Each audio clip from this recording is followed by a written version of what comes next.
আজকে আমরা চলে আসলাম আরেকটা নতুন ক্লাস নিয়ে। আজকে আমরা যে টপিকটা নিয়ে আলোচনা করব সেটা হচ্ছে বায়ুমণ্ডল আর পানিমণ্ডল। গুরুত্বপূর্ণ বিষয়, কিন্তু প্রায় সময় দেখা যায় বায়ুমণ্ডলের উপাদান, তারপরে বিভিন্ন কোনটাতে কোন বৈশিষ্ট্য থাকে, এই ধরনের অনেকগুলো প্রশ্ন আসতে দেখা যায়। আর রয়েছে বায়ুমণ্ডল। এই বায়ুমণ্ডল থেকেও অনেক গুরুত্বপূর্ণ প্রশ্ন আসে। আমাদের নদ নদী, সাগর মহাসাগর অনেক কিছু রয়েছে, তাই না? তো এরকম অনেক গুরুত্বপূর্ণ বিষয় নিয়ে আজকে আলোচনা হবে।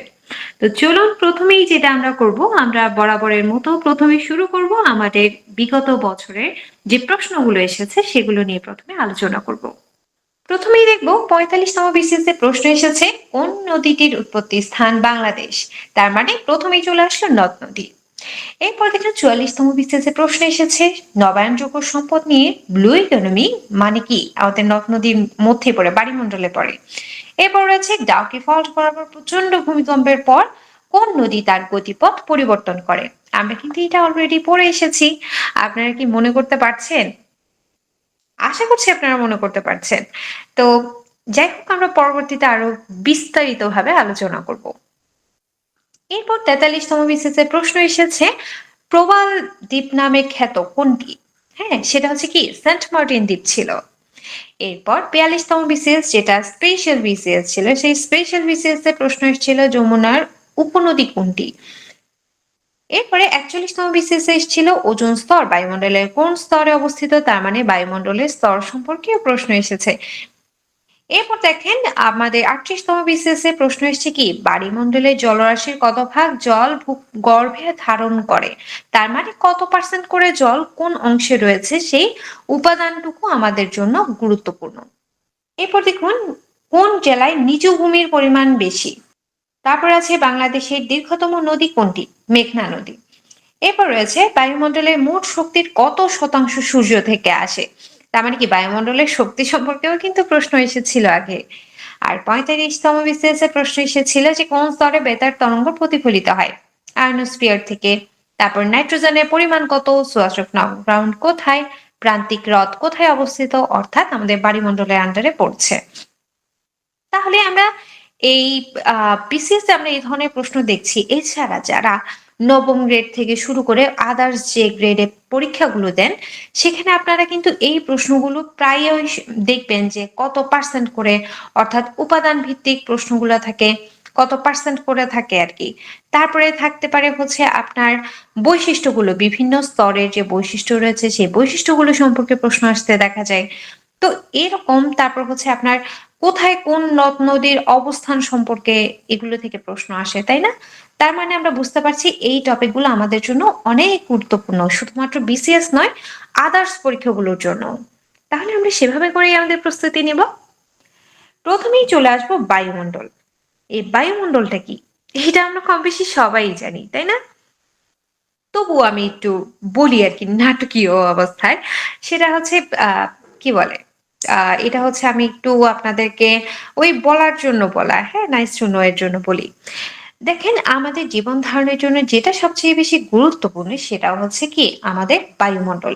এই বায়ুমণ্ডল ছাড়া আমাদের বেঁচে থাকা অসম্ভব, কারণ আমাদের অক্সিজেন যে থাকে, আমাদের যে অক্সিজেন, সেই অক্সিজেনটাও কি বায়ুমণ্ডলেই আমরা পেয়ে থাকি। এবং আমরা এই বায়ুমণ্ডলকে চোখে দেখি না ঠিকই, হ্যাঁ, চোখে দেখি না, কিন্তু আমাদের কি চারপাশে এটা বেষ্টন করে আছে এই বায়ুমণ্ডলটা।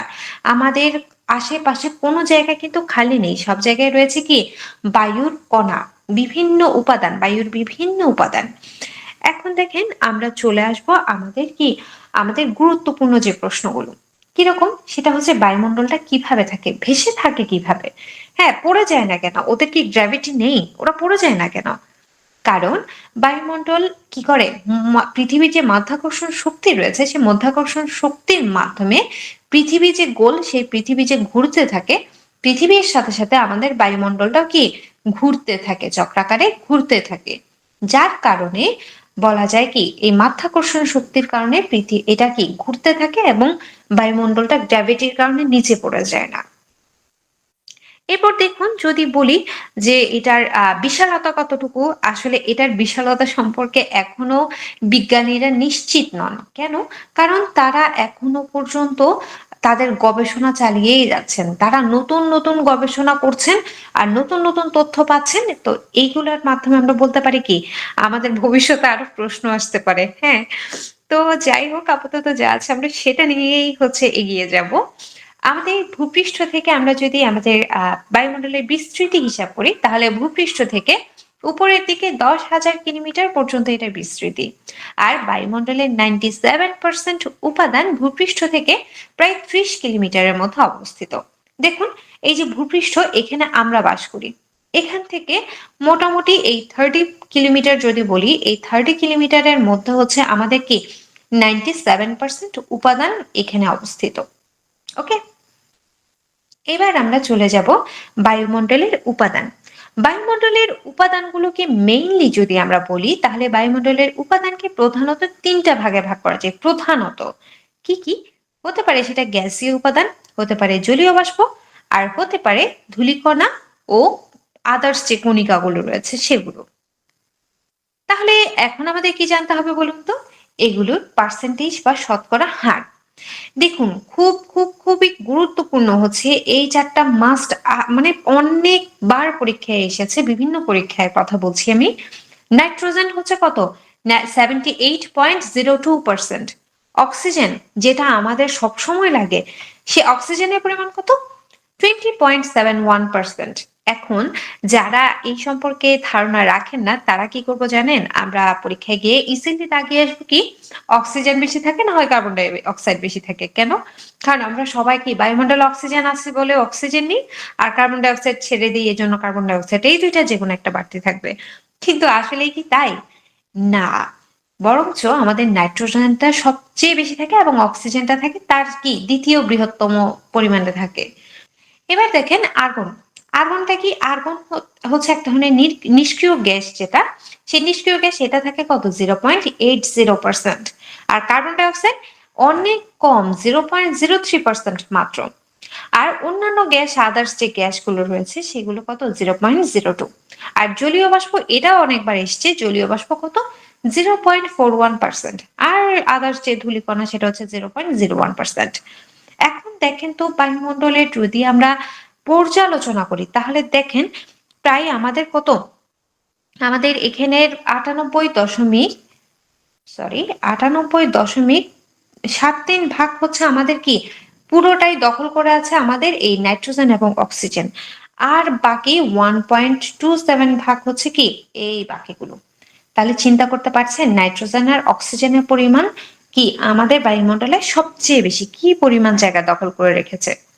তাহলে বিভিন্নভাবে প্রশ্ন আসতে পারে, আমরা ভালোভাবে প্রশ্ন পড়ে তারপর উত্তর দিব। এরপর আমরা চলে আসবো বায়ুমণ্ডলের বৈশিষ্ট্য সম্পর্কে জানতে। দেখুন বায়ুমণ্ডলে কিছু অ্যাজ ইউজুয়াল বৈশিষ্ট্য রয়েছে, সাধারণ কিছু বৈশিষ্ট্য। এই বৈশিষ্ট্যগুলো জানা থাকলে হবে কি আপনার বিভিন্ন প্রশ্নের উত্তর দিতে আপনার সেন্সটাকে কাজে লাগাতে বেশ সুবিধা হবে। কি কি রয়েছে এর মধ্যে? সেগুলো বায়ুমণ্ডলের বৈশিষ্ট্য। যেমন বায়ু উষ্ণ হলে বায়ু প্রসারিত হয়। আমরা যে কোনো জিনিস আমরা জানি কি, ধরেন একটা পাত্র পানিকে কি উষ্ণ করলে তখন কি এটা প্রসারিত হয়। একটা এক টুকরা লোহাকেও যদি গরম করি সেটা কি হয়? প্রসারিত হয়। ঠিক তেমনি বায়ুকে যখন আমি তাপ দিব তখন সেটা কি হবে? প্রসারিত হবে।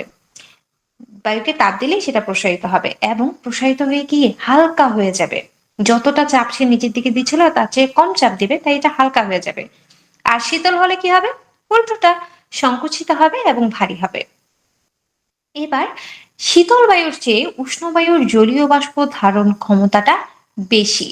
যেমন ধরেন আমরা যদি বলি ভাত যে রান্না করি না, আমরা যে ভাত রান্না করি, ভাতের ডেকচিতে কি হয়? ভাতের ডেকচি থেকে আহ আমার আঁকা দেখে কেউ হাসবেন না, হ্যাঁ, এখানে আমাদের ভাতের ডেকচি থেকে কি হয়? ধোঁয়া বের হয়, তাই না? এই ধোঁয়া বের হওয়ার সময় আপনি দেখবেন যে এখানে প্রচুর পরিমাণে জলীয় বাষ্প থাকে। কিন্তু আমাদের চারপাশে যে শীতল অংশ রয়েছে, চারপাশের যে বায়ু রয়েছে, শীতল বায়ুতে কি এত জলীয় বাষ্প একসাথে দেখা যায়? না, বরঞ্চ উষ্ণ বায়ুর জলীয় বাষ্প ধারণ ক্ষমতা বেশি। এরপর দেখেন জলীয় বাষ্প পূর্ণ বায়ু বিশুদ্ধ বায়ু অপেক্ষা লঘু। অর্থাৎ জলীয় বাষ্পপূর্ণ বায়ু যেটা, সেটা বিশুদ্ধ বায়ুর চেয়ে হালকা হয়ে থাকে। এই যে বায়ু জলীয় বাষ্পপূর্ণ বায়ু, এটা হালকা হয়ে থাকে। এবার দেখেন বায়ু সর্বদা কোন দিক থেকে কোন দিকে যায় বলেন তো। আপনার কাছে যদি চকলেট বেশি থাকে তাহলে আপনি আমাকে 2টা চকলেট দিবেন, তাই না? আপনার কাছে আছে 8টা, আমার কাছে আছে 5টা। আপনি আমাকে কি একটা চকলেট দিবেন না? আপনার থেকে বেশি থেকেই তো আমাকে কম, কমের দিকে যাবে, তাই না? আপনার কাছে বেশি আছে বলেই আপনি আমাকে একটা এক্সট্রা দিচ্ছেন। আপনার ভাগের থেকে তো দিচ্ছেন না, বরঞ্চ কি সমান সমান করার জন্য দিচ্ছেন। তাহলে উচ্চচাপ থেকে নিম্নচাপ অঞ্চলের দিকে হচ্ছে আমাদের কি বায়ু সর্বদা প্রবাহিত হয়। আর বায়ুর চাপ যখন হঠাৎ করে কমে যায় তখন কি হয়, বায়ুটা প্রসারিত হয়ে যায়, হালকা ও শীতল হয়ে পড়ে। বায়ুচাপ কমে গেলে কি হয় বলেন তো? বায়ুচাপ হঠাৎ করে কমে গেলে আমাদের কি ওই যে ঘূর্ণিঝড়ের যে পূর্বাভাস, মানে ঘূর্ণিঝড়ের সময় বলে না হঠাৎ নিম্নচাপ হয়েছে, তো ওই রকম একটা পরিবেশের সৃষ্টি করতে পারে হঠাৎ বায়ুর চাপ কমে যাওয়াটা। এবার দেখেন ধূলিকণাপূর্ণ বায়ু তাপ ধারণ ক্ষমতায় বিশুদ্ধ বায়ু অপেক্ষা অনেক বেশি।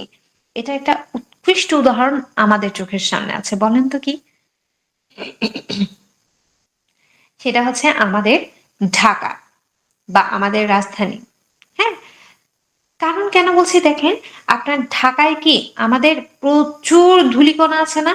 আমাদের রাজধানীতে কিন্তু অন্যান্য শহরের তুলনায় ধূলিকণা প্রচুর বেশি।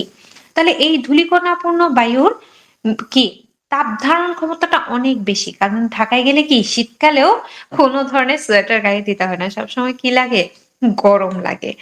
মানে ঢাকায় যারা থাকেন তারা বুঝতে পারবেন যে ঢাকায় কি শীতকাল বলতে কিছু নেই। যারা উত্তরবঙ্গের মানুষ তারা চিন্তা করবেন কি বলে ভাই, যাওয়ার সময় উত্তরবঙ্গের মানুষ যাদের হয়তো আইডিয়া নেই, তারা যাওয়ার সময় কি করব, আমরা আমরা প্রচুর শীতের কাপড় চোপড় নিয়ে যাব, কিন্তু গিয়ে দেখবো ঢাকায় কি কোনো ঠান্ডা নেই। এটার একটা লজিক আমরা দাঁড় করাতে পারি যে ধূলিকণাপূর্ণ বায়ুর তাপ ধারণ ক্ষমতাটা অনেক বেশি। এবার দেখুন বায়ুমণ্ডলের স্তর বিন্যাসের কথা যদি বলি, বায়ুমণ্ডলকে 5টা স্তরে ভাগ করা যায়। কি কি? ট্রপোমণ্ডল, স্ট্রাটোমণ্ডল, মেসোমণ্ডল, তাপমণ্ডল এবং এক্সোমণ্ডল। তো এরকম 5টা: টপো, স্ট্রাটো, মেসো, তাপ, এক্সো।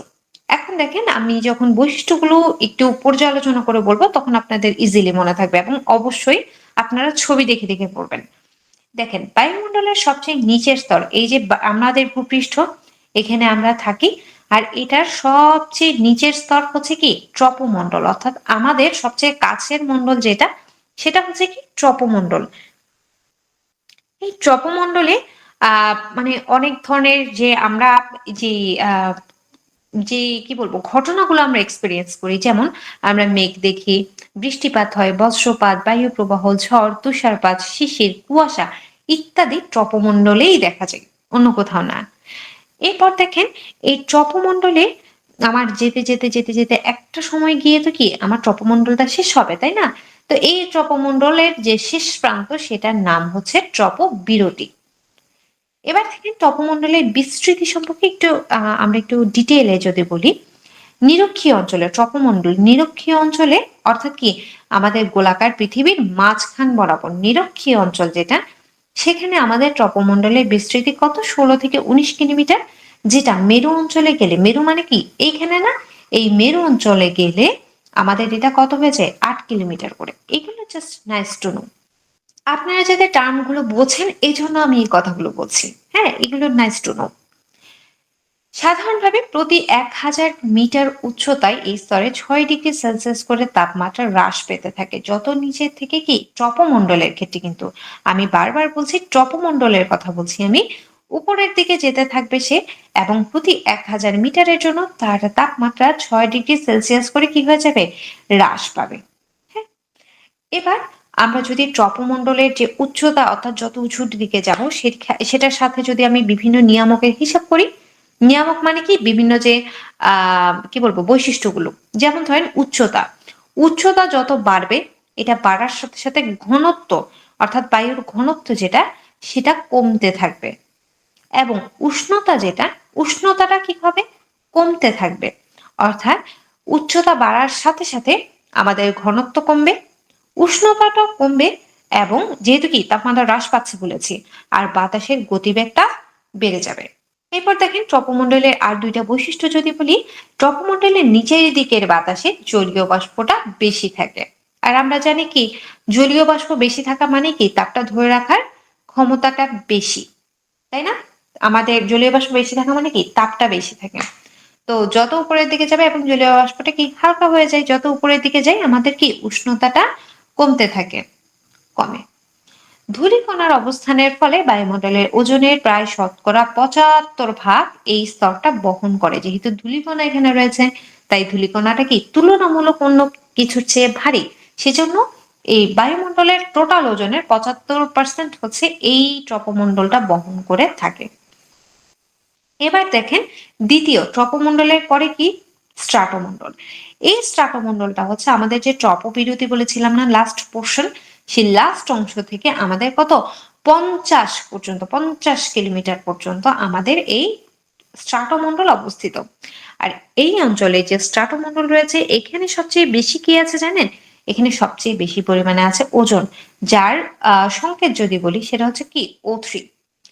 এবং এই এই স্তরে কি হয়, আমাদের ওজোন স্তরের কি ওজোন স্তর থাকার কারণে সূর্যের আলো যেটা আসে, আমরা বলি না যে আমাদের স্ট্রাটোমণ্ডল কি আমাদের যে ওজোন গ্যাসের যে স্তরটা আছে এই স্তরটার কারণে সূর্যের যে অতিবেগুনি রশ্মি আছে না, ইউভি লাইট যেটা, অতিবেগুনি রশ্মি যেটা রয়েছে, এই অতিবেগুনি রশ্মিটা সে শুষে নেয় এবং আমাদের জীবজগৎকে অতিবেগুনি রশ্মি থেকে রক্ষা করে। এখন এটার কারণে ধীরে ধীরে কি হয়, তাপমাত্রা তখন এই স্তরে কি হয়, ধীরে ধীরে তাপমাত্রাটা বৃদ্ধি পেতে থাকে। কত পর্যন্ত? 4 ডিগ্রি সেলসিয়াস পর্যন্ত এটা বাড়তে থাকে। এবং এখানে কি হয়, এটা যেতে থাকে এবং এইখানে সাধারণত সূক্ষ্ম ধূলিকণা ছাড়া অন্য কোনো ধরনের জলীয় বাষ্প থাকে না। জলীয় বাষ্প এখানে থাকে না। কোথায়? স্ট্রাটোমণ্ডলে। এবং ফলে আবহাওয়াটা কেমন থাকে? আবহাওয়া থাকে আপনার শান্ত ও শুষ্ক টাইপের হচ্ছে এখানকার মানে আবহাওয়াটা, এখানের আবহাওয়া। তারপর যদি বলি যে এখানে ঝড় বৃষ্টি যেহেতু থাকে না, তার মানে কি এই অঞ্চলে বলেন তো কি হবে? ঝড় বৃষ্টি থাকে না, শান্ত এবং শুষ্ক থাকে। তার কারণে এখানে যে জেট বিমান যেগুলো রয়েছে এই জেট বিমানগুলো উড়াটা সুবিধা হয়ে যায়। তাই সাধারণত স্ট্রাটোমণ্ডলের গিয়ে কি জেট বিমানগুলো চলে। এবং 50 কিলোমিটার উচ্চতায় যখন উঠে যায়, এটা উঠার পর আবার কি হয়, আবার কিন্তু তাপমাত্রাটা কমে যেতে থাকে। কি কমে? তাপমাত্রাটা কমে। এবং স্ট্রাটোমণ্ডলের শেষ পর্যায় পর্যন্ত কি শেষ প্রান্তটা এটা নির্ধারণ করে। এবার আমরা চলে যাব পরবর্তী যে অঞ্চলটা কি স্ট্রাটোমণ্ডলের পরে কি, স্ট্রাটোমণ্ডলের পরে রয়েছে আমাদের মেসোমণ্ডল। এই আয়ন মণ্ডলটাকে মেনলি কি মেসোমণ্ডল বলা হচ্ছে। কেন সেটা একটু পরেই বলছি। দেখেন এই যে স্ট্রাটোমণ্ডল পর্যন্ত ছিল না, এই স্ট্রাটোমণ্ডলের পর থেকে অর্থাৎ স্ট্রাটোবিরতি যেটা ছিল সেটার পর থেকে 80 কিলোমিটার পর্যন্ত আমাদের এই মেসোমণ্ডলটা বিস্তৃত। এবং এই স্তরে তাপমাত্রা কি হয়, এই স্তরের উপরে তাপমাত্রা হ্রাস যেটা পেত সেটা কি কমে যায়, হ্রাস পাওয়াটা কমে যায়, তাপমাত্রা যে হ্রাস পেত সেটা কমে যায়। এবং এইখানে কি কি অবস্থান করে? উল্কা অবস্থান করে। এখানে কি এই যে দেখেন ছবিতে আপনারা দেখতে পাবেন, এখানে এই যে উল্কাটা এখানে অবস্থান করে। দেখেন মেসোমণ্ডলের বৈশিষ্ট্য যদি বলি আমি, মেসোমণ্ডলে কি হয় জানেন? মেসোমণ্ডলে সাধারণত যে উচ্চতা বাড়ে, উচ্চতা বাড়তে বাড়তে তখন কি হয়, বায়ুমণ্ডলের তাপমাত্রাটা কমতে থাকে, যা -83 ডিগ্রি সেলসিয়াস পর্যন্ত নিচে নেমে যায়। এবং মেসোমণ্ডলে বায়ুমণ্ডলের সবচেয়ে শীতলতম তাপমাত্রাটা ধারণ করে। ফুল বায়ুমণ্ডলের সবচেয়ে শীতলতম তাপমাত্রা কোথায় রয়েছে? মেসোমণ্ডলে রয়েছে। তাহলে এটা কি একটা ট্রিকি কোয়েশ্চেন হলেও হতে পারে। মহাকাশ থেকে যেসব উল্কা সাধারণত পৃথিবীর দিকে ছুটে আসে সেগুলোর অধিকাংশই কিন্তু এই স্তরের মধ্যে এসে পুড়ে যায়। তার মানে কি উল্কাটা এই স্তর পর্যন্তই দেখা যায়। দুঃখিত, আমি কিছুক্ষণ আগে বলেছিলাম যে আয়নমণ্ডল বলতে মূলত মেসোমণ্ডলকে বোঝাচ্ছে। আসলে আয়নমণ্ডল বলতে মেসোমণ্ডল নয়, আয়নমণ্ডল বলতে মূলত তাপমণ্ডলকে বোঝায়। এবার আমরা চলে যাব আমাদের পরবর্তী অংশ যেটা, সেটা হচ্ছে কি তাপমণ্ডল। এই দেখেন এই তাপমণ্ডল যেটা দেখা যাচ্ছে, এই তাপমণ্ডলটাকে মূলত আয়নমণ্ডল বলে, কারণটা আমরা একটু পরে জানছি। তো এইটার বিস্তৃতি কতটুকু? আমাদের দেখেন মেসোমণ্ডলের পরে যে অংশটা সেখানে কি বলা হয়? মেসোবিরতি। এখন মেসোবিরতির উপর থেকে 500 কিলোমিটার পর্যন্ত আমাদের এই তাপমণ্ডলটা বিস্তৃত। এবং এইখানে কি হয় জানেন? তাপমাত্রাটা হঠাৎ করে কি হয় বৃদ্ধি পেতে থাকে। বৃদ্ধি পেয়ে এখানে কত 1480 ডিগ্রি সেলসিয়াস এটা পৌঁছে যায়। তার মানে কি এখানে তাপমাত্রাটা কমতে থাকে, তাহলে এইখানে কি ছিল তাপমাত্রা হ্রাস পাচ্ছিল, এরপর আবার বৃদ্ধি পেতে পেতে আবার এখানে কি স্ট্রাটোমণ্ডলে হ্রাস পেয়েছে, স্ট্রাটোমণ্ডলে হ্রাস পেতে পেতে আবার মেসোমণ্ডলে গিয়ে কি হলো সেই হ্রাস পেতে থাকলো এবং সর্বনিম্ন তাপমাত্রা এখানে রয়েছে। এরপর মেসোমণ্ডল থেকে যখন আবার তাপমণ্ডলের দিকে যাচ্ছে তখন কি হয় তাপমাত্রা দ্রুত হারে বৃদ্ধি পাচ্ছে, বৃদ্ধি পেতে পেতে 1480 ডিগ্রি সেলসিয়াসে পৌঁছে যায়। এবং আপনার দেখেন এই যে দ্রুত হারে তাপমাত্রাটা বৃদ্ধি পায় এইখানে কি কি হয় জানেন, তাপ মানে আমাদের কি সূর্যের কাছাকাছি চলে যাচ্ছে না, তাপমণ্ডলে যখন যাচ্ছে তখন কি হয় সূর্যের কাছাকাছি অবস্থানে চলে যাচ্ছে। সূর্যের কাছাকাছি যাওয়ার কারণে আমাদের যে ওখানে যে ইউভি রে আছে এই আলোর সাথে আমাদের কি আমাদের হচ্ছে এক্স রে আছে ওখানে, এই এক্স রে এই দুইটার সংঘাতের ফলে কি হয় জানেন, সংঘাতের ফলে এইখানের বায়ুটা আয়ন যুক্ত হয়ে যায়। এখানের বায়ু যেটা আছে সেটা আয়ন যুক্ত হয়ে যায়। এই আয়ন যুক্ত হওয়ার কারণে এই তাপমণ্ডলের যে নিম্ন অংশ রয়েছে সেটাকে আয়ন মণ্ডল বলা হয়ে থাকে। এখানে যে আয়ন যুক্ত হয়েছে এই কারণে এখানে এটাকে আয়ন মণ্ডল বলে। এই আয়ন মণ্ডল বলার কারণে ভূপৃষ্ঠ থেকে পাঠানো যে বিভিন্ন বেতার তরঙ্গ রয়েছে সেই বেতার তরঙ্গটা এই আয়ন মণ্ডলের যে স্তর রয়েছে সেই স্তরে বাধা পেয়ে আবার কি হয় এই আয়ন মণ্ডলের স্তরে এখান থেকে রেডিও ফ্রিকোয়েন্সি আমাদের এখানে পাঠায়, এটা কি প্রতিফলিত হয়ে বা বাধাপ্রাপ্ত হয়ে এটা আবার কি পৃথিবীতে বা ভূপৃষ্ঠে ফিরে আসে এভাবে। এই জন্য কি বলা হয় তাপমণ্ডল যেটা সেটা নিম্ন অংশটাকে আয়নমণ্ডল বলা হয়ে থাকে। আশা করছি এখন আপনাদের কাছে রহস্যের জট খুলে গিয়েছে। এবার যাব আমরা আমাদের কি লাস্ট যে স্তরটা এক্সোমন্ডল। এক্সোমন্ডলটা কি, এটা হচ্ছে তাপমণ্ডলের উপরের দিকে 960 কিলোমিটার পর্যন্ত বিস্তৃত। এখানে মূলত দুইটা গ্যাস পাওয়া যায়, একটা হচ্ছে হিলিয়াম আর একটা হচ্ছে হাইড্রোজেন। এবং এখানে তাপমাত্রাটা 300 ডিগ্রি সেলসিয়াস থেকে 1650 ডিগ্রি সেলসিয়াস পর্যন্ত হয়ে থাকে। তাহলে চলুন এইবার আমরা একটু রিক্যাপ করে নিই আমরা যা যা পড়েছি সেগুলো। দেখুন আমরা প্রথমে জানলাম যে বায়ুমণ্ডল কিভাবে মানে আবর্তন কেন করে, মাধ্যাকর্ষণ শক্তির কারণে। 97% কি ভূপৃষ্ঠের 30 কিলোমিটারের মধ্যেই বিস্তৃত। এবার বায়ুমণ্ডলের বিভিন্ন উপাদান সম্পর্কে আমরা জানলাম, এরপর বৈশিষ্ট্য সম্পর্কে জানলাম, এরপরে বিভিন্ন স্তর ট্রপোমণ্ডল, তারপর কি এক্সোমণ্ডল, স্ট্রাটোমণ্ডল, মেসোমণ্ডল সবগুলোর কি আমরা বিভিন্ন এদের বৈশিষ্ট্যগুলো সম্পর্কে জানলাম, কোথায় কেমন তাপমাত্রা হয় সেটা জানলাম। এভাবে করেই আমরা কি আমাদের রিক্যাপ শেষ করলাম। আজকের ক্লাসের দ্বিতীয় টপিক হিসেবে আমরা আলোচনা করব বায়ুমণ্ডল নিয়ে, মানে পানিমণ্ডল আর কি। এখন বায়ুমণ্ডলে আমরা যেরকম বায়ুমণ্ডলে বলেছিলাম যে আমাদের গুরুত্বপূর্ণ বিষয় কি, আমাদের বায়ুমণ্ডলের বিভিন্ন যে উপাদান রয়েছে সেই উপাদানগুলোর কোন উপাদানটা শতকরা হিসেবে কত করে আছে সেটা। ঠিক তেমনি ভাবে আমরা কিন্তু বিগত বছরের যে প্রশ্নগুলো ছিল সেখানেও দেখেছি বায়ুমণ্ডলের প্রশ্ন যেরকম এসেছিল ঠিক তেমনি বায়ুমণ্ডলের কোন অংশে কতটুকু পানি, ওইবারে মনে হয় ভূগর্ভস্থ পানিতে এসেছিল তাই না? তো ভূগর্ভস্থ পানি কত পার্সেন্ট আছে, তাহলে এটা কত 0.68% ছিল উত্তরটা। তার মানে আমরা বুঝতে পারছি বিভিন্ন জলভাগে কি পরিমাণ জলভাগ রয়েছে ইনক্লুডেড, সেটা শতকরা হারটা আমাদের জানতে হবে। তাহলে আমরা সমুদ্রে পাচ্ছি কত 97.25%। এবং হিমবাহ যদি বলি, হিমবাহ হচ্ছে কি বরফ, যে বরফের যে অংশটা রয়েছে সেটা কত 2.05%। ভূগর্ভস্থ পানি রয়েছে 0.68%। হ্রদ, যে হ্রদ বা লেক যেটাকে বলে থাকি সেখানে রয়েছে 0.01%। মাটির আর্দ্রতাতে দেখেন হ্রদের চেয়েও কম পানি আছে কোথায়, মাটির আর্দ্রতাতে। আর্দ্রতাতে রয়েছে 0.005%। বায়ুমণ্ডলে রয়েছে 0.001%। এরপর দেখেন আমরা যে বলি আমাদের নদীমাতৃক দেশ, সেই নদীমাতৃক দেশে কিন্তু কি বায়ুমণ্ডলের চেয়েও কম পরিমাণে আমাদের জলভাগ রয়েছে, সেখানে কত পার্সেন্ট 0.0001%। আর জীবমণ্ডলে যখন যাব আমরা তখন দেখব 0.404। তাহলে এরকম বিভিন্ন আমরা কি যে বিভিন্ন যে আমাদের জলবিভাগগুলো রয়েছে সেই জলবিভাগগুলো শতকরা হার অনুসারে আমরা মনে রাখবো যে কোনটাতে কি পরিমাণ জলরাশি রয়েছে। এরপর চলে যাব আমরা মহাসাগরে। মহাসাগরে আমরা জানি যে ৫টি আমাদের মোট মহাসাগর রয়েছে আমাদের পৃথিবীতে। এই ৫টি মহাসাগরের গুরুত্বপূর্ণ হচ্ছে আমাদের কোনটি আয়তনের দিকে বড়, কোনটি গভীরতার দিকে বড়, এদের গভীরতম স্থান কোনটি এবং অবস্থান। এই অবস্থানটা কেন প্রয়োজন জানেন? কারণ এদের অবস্থানের উপর ডিপেন্ড করে আমাদের বিভিন্ন দেশগুলোকে আমরা খুব সহজে মনে রাখতে পারি যে এটার দক্ষিণে এটা বা এটার পূর্বে এটা, এই জিনিসটা অর্থাৎ এদের অবস্থানের উপর ডিপেন্ড করে আমরা অন্য দেশের অবস্থানটা খুব সহজে নির্ণয় করতে পারি। তাহলে চলুন দেখে নিই।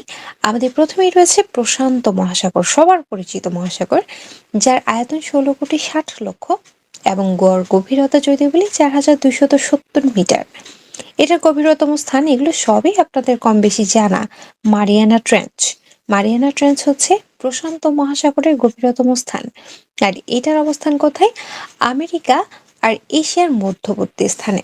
দেখুন আপনারা এইটা করার সময়, এই জিনিসগুলো পড়ার সময় মাস্ট আপনাদের সামনে ম্যাপ রাখবেন। ওয়ার্ল্ড ম্যাপ যেটা আছে সেটা অবশ্যই রাখবেন। এটা ফরজ কাজ। এটা ছাড়া আপনাদের মনে থাকবে না। এইভাবে পড়লে আমি পড়ে যাব, কিন্তু আপনাদের কখনোই মনে থাকবে না। আমি যদি ম্যাপেও দেখাই আপনাদের মনে থাকবে না। কারণ ম্যাপটা আপনাদের দেখতে হবে, আপনাদের খুঁজে নিতে হবে। নিজেদের ব্রেনকে একটু ট্রিক করতে হবে যাতে করে আপনি এটা বুঝতে পারেন যে আমি খুঁজেছিলাম এটা এই পাশে ছিল। তখন দেখবেন আপনার পড়াটা সহজ হয়ে যাবে। তবুও আমি আপনাদেরকে বলি যে আমরা ওয়ার্ল্ড ম্যাপটা সাধারণত কি দেয়াল মানচিত্র হিসেবে এভাবে দেখতে পাই না? দেখেন প্রশান্ত মহাসাগর হচ্ছে এমন যে আমরা ওয়ার্ল্ড ম্যাপ যেটা এভাবে থাকে সেটা তো মেইনলি কি একটা গোল একটা ম্যাপ। পৃথিবীর গোল ম্যাপটাকে আমরা একপাশে ছিঁড়ার পর আমরা কি হই? আমরা এরকম দেয়াল মানচিত্র পাই। তাহলে দেখেন তো এই অংশটার সাথে কি লাগানো ছিল, এবং এই লাগানো থাকা অবস্থায় আমি কি করছি এমনভাবে ছিঁড়েছি এটাকে, আমার এখানে যে ওই আন্তর্জাতিক তারিখ রেখা বরাবর যেটা আমি ছিঁড়েছি, এখানে ছিঁড়ার পরে দেখা গিয়েছে কি এখানের কিছু অংশ আমার প্রশান্ত মহাসাগরের, আবার এখানের কিছু অংশ প্রশান্ত মহাসাগরের। এখন আমরা জানি এদিকে আছে কি আমেরিকা, আর এদিকে আছে কি, এদিকে আছে আমাদের এশিয়া মহাদেশের কিছু অংশ। তাহলে এশিয়া এবং আমেরিকার মধ্যবর্তী অঞ্চলে রয়েছে আমাদের এই প্রশান্ত, এই পাশে আর এই পাশে, যেটাকে আমি প্রশান্ত মহাসাগর হিসাব করলে, আমার গোল হিসাব করলে এইখানে একটা নির্দিষ্ট জায়গায় রয়েছে। এরপর আসি আটলান্টিক মহাসাগর। আটলান্টিক মহাসাগরের আয়তন হচ্ছে ৮,২৪,০০,০০০, যার গড় গভীরতা ৩,৯৩২ মিটার। এর গভীরতম স্থান সম্পর্কে আমরা জানি পুয়ের্টো ট্রেঞ্চ। এবং এটার অবস্থান কোথায়? এটার অবস্থান হচ্ছে এর পাশেই, হচ্ছে আটলান্টিক। এখানে এখানে কি কি আছে দেখেন, এদিকে রয়েছে আমেরিকা, এদিকে রয়েছে ইউরোপ, আর এদিকে নিচের দিকে রয়েছে আফ্রিকা। তাহলে আমেরিকা, ইউরোপ এবং আফ্রিকা, এই তিনটা অঞ্চল মিলিয়ে রয়েছে আমাদের আটলান্টিক মহাসাগর। এরপর আসি ভারত মহাসাগর। দেখেন ভারত মহাসাগরের আয়তন হচ্ছে ৭,৩৬,০০,০০০, কিন্তু এর গড় গভীরতা হচ্ছে কত? ৩,৯৬২ মিটার। এর গভীরতম স্থান হচ্ছে কি জাভা ট্রেঞ্চ, যেটাকে আমরা সুন্দর ট্রেঞ্চ হিসেবেও চিনি। আর এটার অবস্থান কোথায়? এর অবস্থান হচ্ছে এই দিকে করে। তো এই দিকে আমি একটু কালারটা চেঞ্জ করলে মনে হয় ভালো বোঝা যাবে। তাহলে এই ইন্ডিয়ান ট্রেঞ্চ বা যে ভারত মহাসাগর, সরি ইন্ডিয়ান ওশন যেটা ভারত মহাসাগর, সেটার অবস্থান ঠিক এখানে।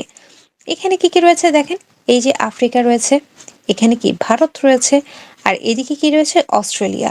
তাহলে অস্ট্রেলিয়া, ভারত এবং আফ্রিকা, এই তিনটা অঞ্চল মিলিয়ে রয়েছে আমাদের ভারত মহাসাগর।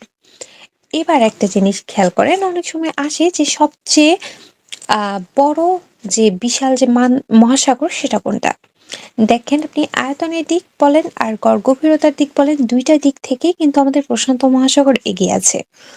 কিন্তু যদি দ্বিতীয় মহাসাগর কোনটা বলে বৃহত্তম, তাহলে আপনাকে একটা শর্ত জুড়ে দিতে হবে। হয় বলতে হবে আয়তনের দিকে, না হয় বলতে হবে গড় গভীরতার দিকে। কারণ আয়তনের দিকে দ্বিতীয় বৃহত্তম হচ্ছে আটলান্টিক, কিন্তু গড় গভীরতার দিকে দ্বিতীয় বৃহত্তম হচ্ছে আমাদের ভারত মহাসাগর। তাহলে কি হলো? একটা প্যাঁচ লেগে গেল। আমাদেরকে শর্ত অনুযায়ী আনসার করতে হবে যে আমাদেরকে দ্বিতীয় বৃহত্তম মহাসাগর যদি বলে, আমাদের শর্ত প্রয়োজন হবে এটাকে আয়তনে জিজ্ঞেস করা হচ্ছে নাকি গড় গভীরতাতে। এইভাবে করে আমাদের কি বড় ছোটটা মাথায় রাখতে হবে। এরপর রয়েছে উত্তর মহাসাগর, যার এগুলো খুব বেশি ইম্পর্টেন্ট না, এদের আয়তন বা গড় গভীরতাটা। তবে হ্যাঁ, এদের গভীরতম স্থান এবং অবস্থান এই দুইটা জিনিস গুরুত্বপূর্ণ। তাহলে উত্তর মহাসাগরের গভীরতম স্থান হচ্ছে কোথায়? গ্রিনল্যান্ড ও ভালভার্দের মাঝে ইউরেশিয়ান বেসিন। দেখেন আমাদের উত্তর মহাসাগরটা কিন্তু এই আর্কটিক অঞ্চলে অবস্থিত, হ্যাঁ, উপরের দিকে। এটা যদি গোল পৃথিবী হয়, এই উপরের অংশটাতে আমাদের উত্তর মহাসাগর রয়েছে। এখানে রয়েছে কি? গ্রিনল্যান্ড। আর এখানে ভালভার্দে ইউরেশিয়ান বেসিন। তাহলে এর অবস্থান কোথায়? পৃথিবীর উত্তর গোলার্ধে। আর দক্ষিণ মহাসাগর কোথায় হবে? নাম দেখে বোঝা যাচ্ছে এটা দক্ষিণ দিকে হবে। তাহলে পৃথিবীর দক্ষিণ দিকে যে দক্ষিণ স্যান্ডউইচ স্যান্ডউইচ ট্রেঞ্চ যেটা, সেটাই হচ্ছে কি দক্ষিণ মহাসাগরের গভীরতম স্থান। এবং এটার অবস্থান কোথায়? 66 ডিগ্রি দক্ষিণ অক্ষাংশের পরের অঞ্চল।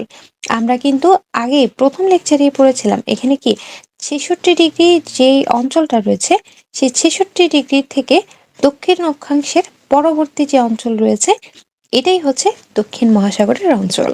এবার চলুন প্রশান্ত মহাসাগর সম্পর্কে একটু বিস্তারিত জানি। দেখেন, প্রশান্ত মহাসাগরে আমরা জেনেছিলাম যে এই পাশে কিছু অংশ রয়েছে। আচ্ছা, আমাকে আবার লাল কালিতে ফেরত যেতে হবে। দেখুন, এদিকে কিছু অঞ্চল রয়েছে, আবার এদিকের কি আমাদের ওই মানচিত্রের আমাদের কি বাম পাশে কিছু অঞ্চল রয়েছে। এই দুইটা অঞ্চল মিলিয়ে এটা অনেকটা বৃহদাকার ত্রিভুজের মতো একটা আকৃতি তৈরি করে। এবং আমরা জেনেছি এটার গভীরতম স্থান মারিয়ানা ট্রেঞ্চ। এর গভীরতা কত? 11,033 মিটার বা 36,199 ফুট। এরপর এই যে পৃথিবীর সর্ববৃহৎ প্রবাল প্রাচীর রয়েছে, সেটা কোথায়? দীর্ঘ গ্রেট ব্যারিয়ার রিফ অস্ট্রেলিয়ার উত্তর পূর্বে প্রশান্ত মহাসাগরে অবস্থিত। এই গ্রেট ব্যারিয়ার রিফ যেটা বলছি সেটা। এবার জানবো আটলান্টিক মহাসাগর। আটলান্টিক মহাসাগর কিন্তু পৃথিবীর দ্বিতীয় বৃহত্তম মহাসাগর। কিন্তু কিসের দিকে বলুন তো? এটা এটা হচ্ছে পৃথিবীর আয়তনের দিক থেকে। তাহলে ব্র্যাকেটে আমরা কি লিখে দিব? ব্র্যাকেটে আমরা লিখে দিব আয়তন। আয়তনের দিক থেকে এটা বৃহত্তম। এখন এই আটলান্টিক, দেখেন এই যে আটলান্টিক ওশান দেখতে পাচ্ছি, এই আটলান্টিক ওশানের সমুদ্রের মানে যদি তীরবর্তী যদি বলি, দেখেন এই যে দক্ষিণ আফ্রিকা আমার, এই দক্ষিণ আফ্রিকার প্রসিদ্ধ একটা স্থান হচ্ছে কি কেপ অফ গুড হোপ, অর্থাৎ উত্তম আশা অন্তরীপ। এখানে হচ্ছে আমাদের কি আটলান্টিক মহাসাগরের মধ্যেই তাহলে এটা অবস্থান করছে। তার মানে কি এসব জানার জন্য আমাদের কি করতে হবে? আমাদের ফরজ কাজ হচ্ছে ম্যাপ পড়তে হবে। Must must. ওকে, এবার আমরা জানবো কি? এবার আমরা জানবো কিছু গুরুত্বপূর্ণ তথ্য। কি কি? বাংলাদেশের যদি বলা হয় উষ্ণ মহাসাগর কোনটি, তাহলে সেটা হচ্ছে কি আমাদের দক্ষিণ দিকে ভারত মহাসাগর। এবার শীতল মহাসাগর কোনটা? তাহলে কি আর্কটিক অঞ্চল, যেখানে অনেক বরফ থাকে, আর্কটিক অঞ্চল উপরের দিকে, এটা কোন দিকে? উত্তর মহাসাগর। এবং ভগ্ন উপকূল বিশিষ্ট, এখন যদি প্রশ্ন করা হয় যে ভগ্ন উপকূল বিশিষ্ট ও অনেক আবদ্ধ সাগরের সৃষ্টি করেছে কোন মহাসাগর, সেটা হচ্ছে আটলান্টিক মহাসাগর। এই আটলান্টিক মহাসাগরের মানেটা কি জানেন? এখানে এই যে আপনি এখানে বড় একটা মহাসাগর দেখতে পাচ্ছি, কিন্তু এর মাঝে মাঝেও না ছোট ছোট ছোট ছোট আপনি অনেকগুলো সাগরের সন্ধান পাবেন এখানে। তো এই জন্য বলা হচ্ছে যে ভগ্ন উপকূল বিশিষ্ট অনেক আবদ্ধ সাগরের সৃষ্টি করেছে এই আটলান্টিক মহাসাগর। এবার আমরা জানবো সাগর সম্পর্কে। এখন এই সাগর কি আপনার ওই যে আমাদের নাটক সিনেমার নদী সাগরের সাগর, যেখানে রিয়াজ সাগরের ভূমিকায় অভিনয় করতো? না, এটা হচ্ছে আমাদের কি আসল সাগর। হ্যাঁ, তো আমরা যেরকম বলি না সাগর মানে সাগর, মহাসাগর মানে একটু বড় সাগর। এখন আমরা উল্টো দিক থেকে বলবো মহাসাগর মানে অনেক বড় সাগর, তার চেয়ে স্বল্প আয়তন বিশিষ্ট যে সাগরটা সেটাই হচ্ছে আমাদের কি সেই জলরাশিটাই হচ্ছে আমাদের সাগর। এখানে দেখুন আমাদের গুরুত্বপূর্ণ দুটো তথ্য আমরা জানবো, সেটা হচ্ছে একটা গভীরতম সাগর, আরেকটা জানবো আয়তনে বৃহত্তম সাগর। গভীরতম সাগরের কথা যখন বলবে তখন সেটা হচ্ছে ক্যারিবিয়ান সাগর। আর আয়তনে বৃহত্তম সাগর যদি বলা হয় সেটা হচ্ছে দক্ষিণ চীন সাগর। এখন আপনাদের মনে প্রশ্ন আসতে পারে যে এটা কিভাবে মনে রাখবো? এইটা মনে রাখার জন্য একটা সহজ উপায় হতে পারে কি জানেন? একটা সহজ উপায় হতে পারে, ধরেন আমরা যেটা জানি চীনের সাথে আমাদের সম্পর্ক, বা আমরা জানি কি চীনকে কি হিসেবে চিনি? আয়তনে বৃহত্তম একটা দেশ। ঠিক তেমনি ভাবে আয়তনে যেহেতু সে বৃহত্তম, তার পাশের যে দক্ষিণ চীন সাগর রয়েছে সেটাও বৃহত্তম। এভাবে করে আমরা মনে রাখতে পারি যে আমাদের সর্ববৃহৎ সাগর যদি আয়তনের দিকে বলে তাহলে হবে দক্ষিণ চীন সাগর, আর যদি গভীরতার দিকে বলে তাহলে হবে ক্যারিবিয়ান সাগর। এতক্ষণ আমরা বিশেষ বৈশিষ্ট্য সম্পন্ন সাগরের কথা জেনে এসেছি। এখন এরকম আরো কয়েকটা সাগরের কথা যদি বলি, যেমন ধরুন আন্দামান সাগর। প্রশ্ন আসতে পারে যে আন্দামান সাগর কোন মহাসাগরে অবস্থিত, তাহলে সেটা কোনটা হবে? ভারত মহাসাগরে অবস্থিত, এবং ভারত মহাসাগরের কি উত্তর পূর্ব অংশে।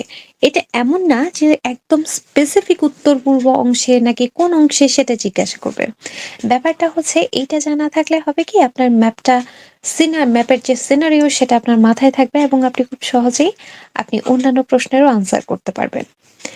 এরপর দেখুন আন্দামান সাগরের উপকূলবর্তী রাষ্ট্রের কথা যদি বলি তাহলে হচ্ছে থাইল্যান্ড। তো এরকম বেশ কিছু গুরুত্বপূর্ণ প্রশ্ন হচ্ছে আপনি যখন ম্যাপ দেখবেন আপনার চোখে এমনিতেই পড়বে। এরপর যদি বলি আমি সার্গাসো সাগর যেটা সেটা কোথায়, সেটাও কিন্তু আটলান্টিক মহাসাগরে অবস্থিত। এখন আমি যদি বলি যে কোন সাগরের তীরবর্তী অঞ্চলে সবচেয়ে বেশি স্বাধীন দেশ রয়েছে, সেটা হচ্ছে ভূমধ্য সাগরের তীরে। টোটাল 41টা দেশ রয়েছে। তারপর যদি বলি আমি প্রশ্ন যদি করি যে গ্রিস আর তুরস্কের মাঝখানে আমার কি রয়েছে, এই যে আমার তুরস্ক রয়েছে আর আমার যে গ্রিস রয়েছে, এই দুইটার মাঝখানে কোন সাগর অবস্থান করছে? এইখানে অবস্থান করছে আমাদের ইজিয়ান সি। ইজিয়ান সাগর যেটা সেটা। তাহলে এরকম ভাবে বিভিন্ন প্রশ্ন তো আসতেই পারে যে কোন সাগরের সীমান্তবর্তী দেশ কোনটি। আসতে পারে নাকি যে এই সাগরটির সীমান্তবর্তী দেশ এটা নাকি ওইটা, এরকম কয়েকটা প্রশ্ন দিয়ে দিল। তাহলে এইটার জন্য আপনাদের কি করতে হবে? ম্যাপ ম্যাপ ম্যাপ কি বলে, দিনে 2 বেলা প্যারাসিটামল বলেন একটা অ্যাড বের হয়েছিল। তো 2 বেলা প্যারাসিটামলের মতো আমাদের এইটার ওষুধ হচ্ছে ম্যাপ এবং ম্যাপ। তাহলে কি দিনে 2 বেলা করে ম্যাপ। আচ্ছা, এরপর আমরা চলে যাব উপসাগরে। উপসাগর বলতে আমরা কি বুঝি? মানে কি ছোট অর্থে বোঝাচ্ছে। তাহলে এখানে দেখেন আমাদের উপসাগর বলতে বোঝায় মূলত 3 দিকে স্থলভাগ দ্বারা পরিবেষ্টিত এবং একদিকে জল, তাকে উপসাগর বলে। অর্থাৎ 3 দিকে আমার স্থল, একদিকে থাকবে জল।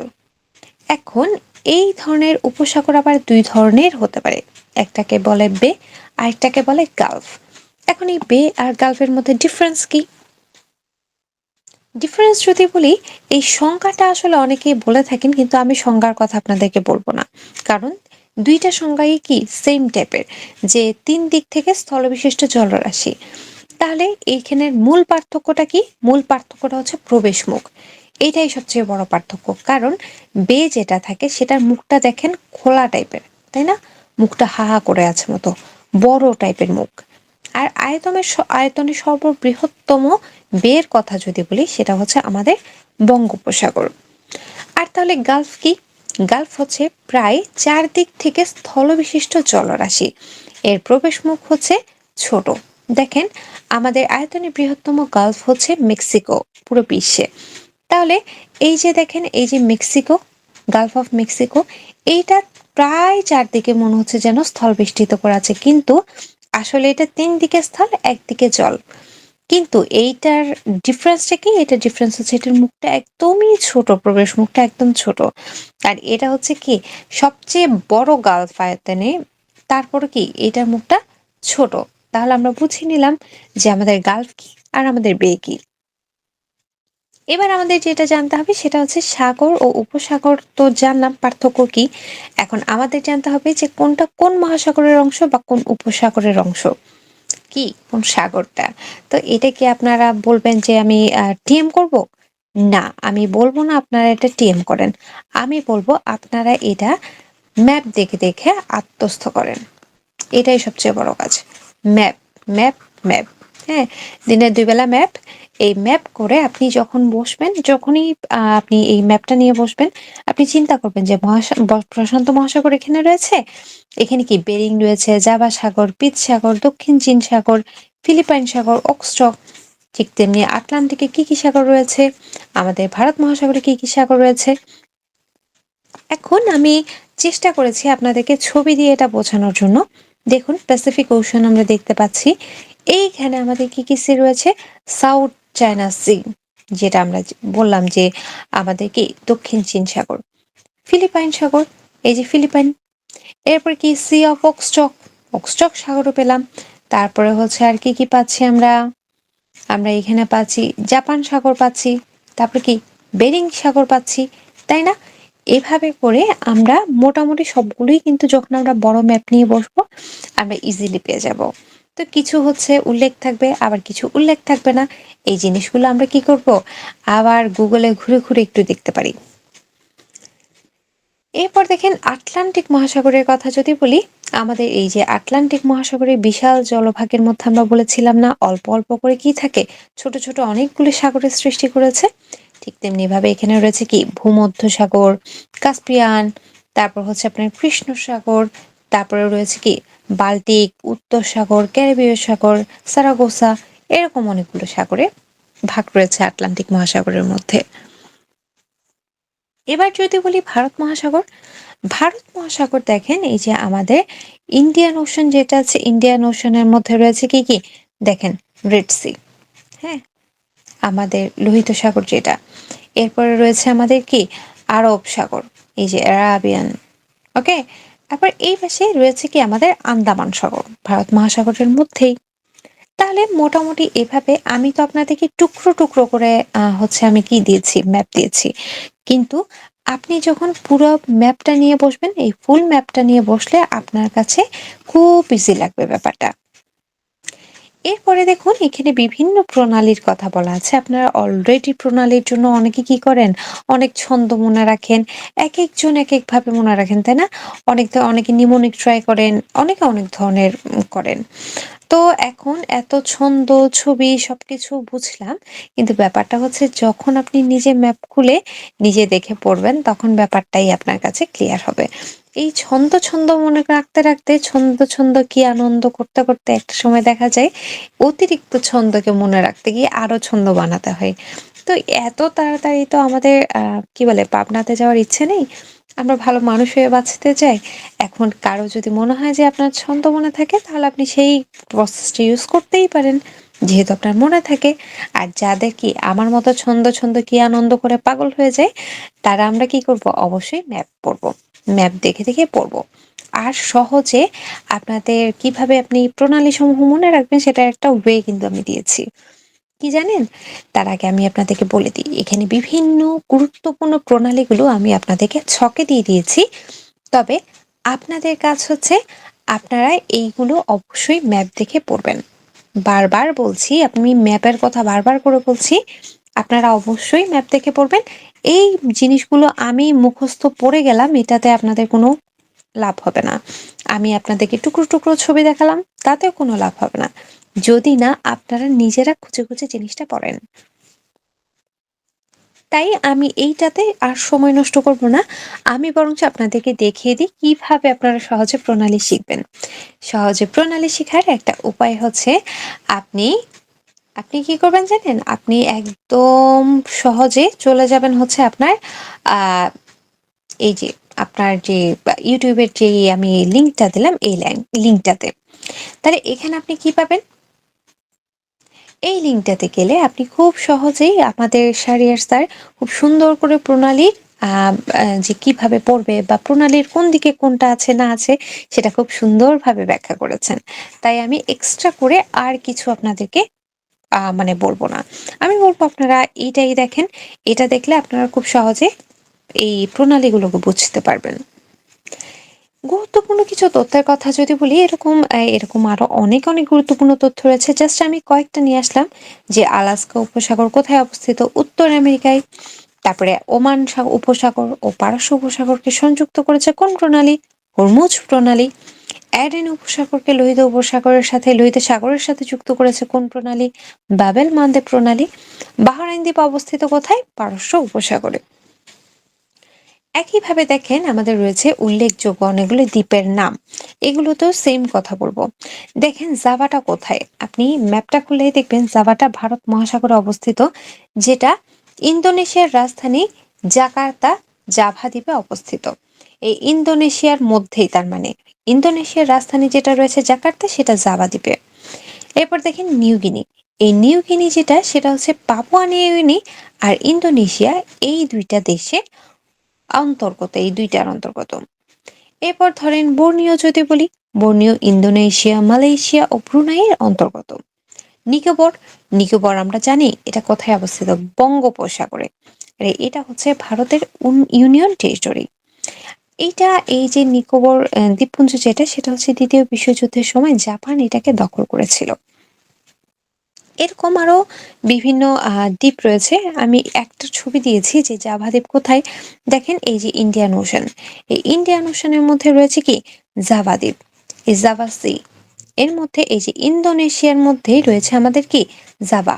এই জাভার যে আমাদের ইন্দোনেশিয়ার রাজধানী জাকার্তা, এটা এখানে অবস্থিত।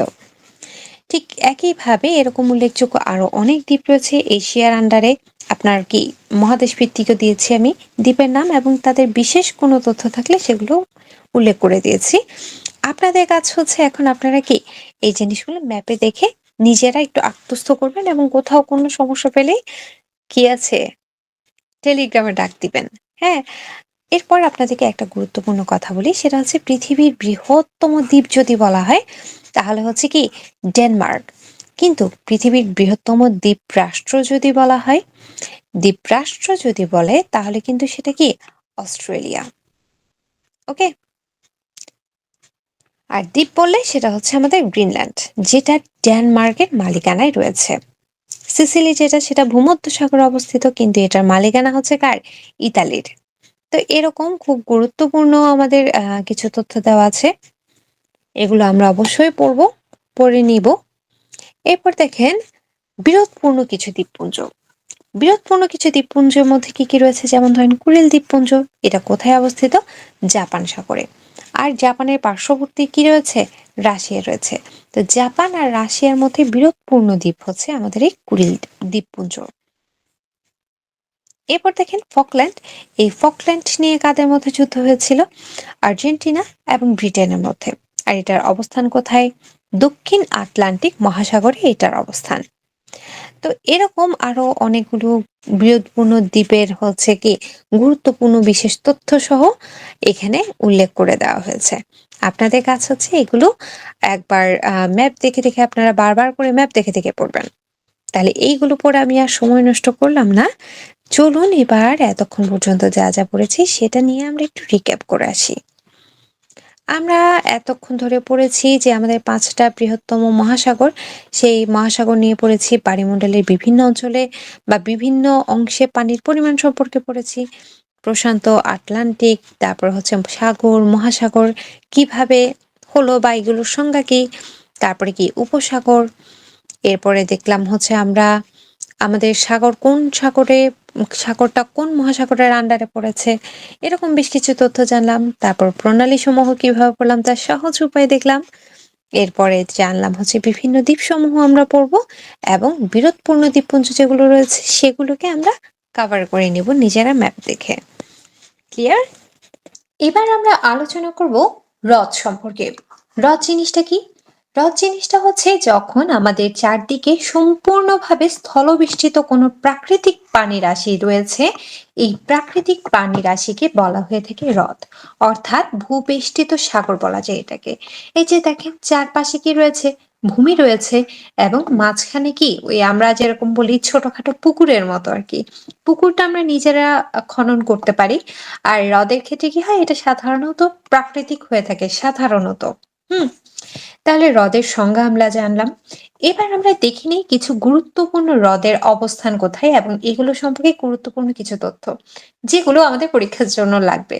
ওই যে রতনে রতন চেনে বলে না, তো আমাদের যেটা দরকার আমরা সবসময় সেটা নিয়েই থাকি। তো আমাদের লাগবে কি, আমাদের লাগবে হ্রদের নাম, অবস্থান, এবং সবচেয়ে বেশি লাগবে কি তথ্য কণিকা, কারণ এইসব বৈশিষ্ট্য দিয়ে আমাদেরকে প্রশ্ন করতেই পারে। এবার চলুন শুরু করা যাক। প্রথমেই আমরা যেটা সম্পর্কে জানবো সেটা হচ্ছে কাস্পিয়ান সাগর। আচ্ছা বলেন তো, এই কাস্পিয়ান সাগর নামের মধ্যে কি আছে, সাগর আছে তাই না? একবার এটা ৪১তম বা ৪৩তম পরীক্ষায় মনে হয় এসেছিল যে কোন নিচের কোনটি সাগর নয়, কিন্তু সবগুলোতেই সাগর ছিল। তার মধ্যে ডেড সি প্রশ্নটা এসেছিল। হ্যাঁ, তো কাস্পিয়ান সাগর এরকম আপনাদের কনফিউজড করতে পারে যে কাস্পিয়ান সাগরটা কি আসলে সাগর নাকি হ্রদ। এটা হচ্ছে আসলে এক ধরনের হ্রদ, যেটার অবস্থান হচ্ছে এশিয়া ইউরোপের মাঝখানে, ককেশাস পর্বতমালার পূর্বে ও মধ্য এশিয়ার পশ্চিমে। এই যে দেখেন আমাদের এইদিকে রয়েছে ইউরোপ, আর এই পাশে রয়েছে ইউরোপের এই পাশে রয়েছে আমাদের এশিয়া। তাহলে এই এশিয়া ইউরোপের মাঝখানে রয়েছে আমাদের এই কাস্পিয়ান সাগর। এটার বিশেষত্ব কি? এটার বিশেষত্ব হচ্ছে পৃথিবীর বৃহত্তম হ্রদ, যেটা হচ্ছে লবণাক্ত হ্রদ। এরপর রয়েছে বৈকাল হ্রদ। বৈকাল হ্রদের অবস্থান কোথায়? রাশিয়াতে। এটা কি? এটা হচ্ছে পৃথিবীর গভীরতম হ্রদ যেটাকে বলা হয়। তাহলে গভীরতম হ্রদ যখন আসবে তখন হয়ে যাবে আমাদের কি? রাশিয়ার বৈকাল হ্রদ। সুপিরিয়র হ্রদ, এই সুপিরিয়র মানে কি? একটু বেশি বেশি। তো আমাদের ইউএসএ, কানাডা এগুলো আমরা কি একটু বেশি সুপিরিয়র মানে উন্নত রাষ্ট্র হিসেবে জানি, তাই না? তাহলে এইভাবে আমরা মনে রাখতে পারি যে যুক্তরাষ্ট্র ও কানাডা সীমান্তে আমাদের সুপিরিয়র হ্রদ অবস্থিত। এই সুপিরিয়র হ্রদের বৈশিষ্ট্য হচ্ছে এটা আয়তনের সর্ববৃহৎ স্বাদু জলের হ্রদ। তাহলে দেখেন, লবণাক্ত জলের বৃহত্তম হ্রদ ছিল কাস্পিয়ান সাগর, আর স্বাদু জলের হ্রদ সর্ববৃহৎ, তাও আবার আয়তনের দিক দিয়ে, সেটা হচ্ছে আমাদের সুপিরিয়র হ্রদ। এবং পৃথিবীর মোট স্বাদু পানির 10% হচ্ছে কি এই সুপিরিয়র হ্রদে পাওয়া যায়। এবার আসি ভিক্টোরিয়া হ্রদ। ভিক্টোরিয়া হ্রদটা কোথায়? ভিক্টোরিয়া হ্রদ হচ্ছে কেনিয়া, তানজানিয়া এবং উগান্ডা সীমান্তে। এটা হচ্ছে আফ্রিকার বৃহত্তম হ্রদ। তাহলে এইটার বৈশিষ্ট্য কি? বৃহত্তম হ্রদ, ঠিক আছে, কিন্তু কোথাকার? আফ্রিকার। এবার রয়েছে ডেড সি। আমি আগেই বলেছি ডেড সি দিয়ে কি কি ধরনের প্রশ্ন আসতে পারে, যে নিচের কোনটি সাগর নয়? কারণ ডেড সি হচ্ছে একটা হ্রদ। এটার অবস্থান হচ্ছে জর্ডান ইসরায়েলের দিকে। আর এটার বিশেষত্ব কি?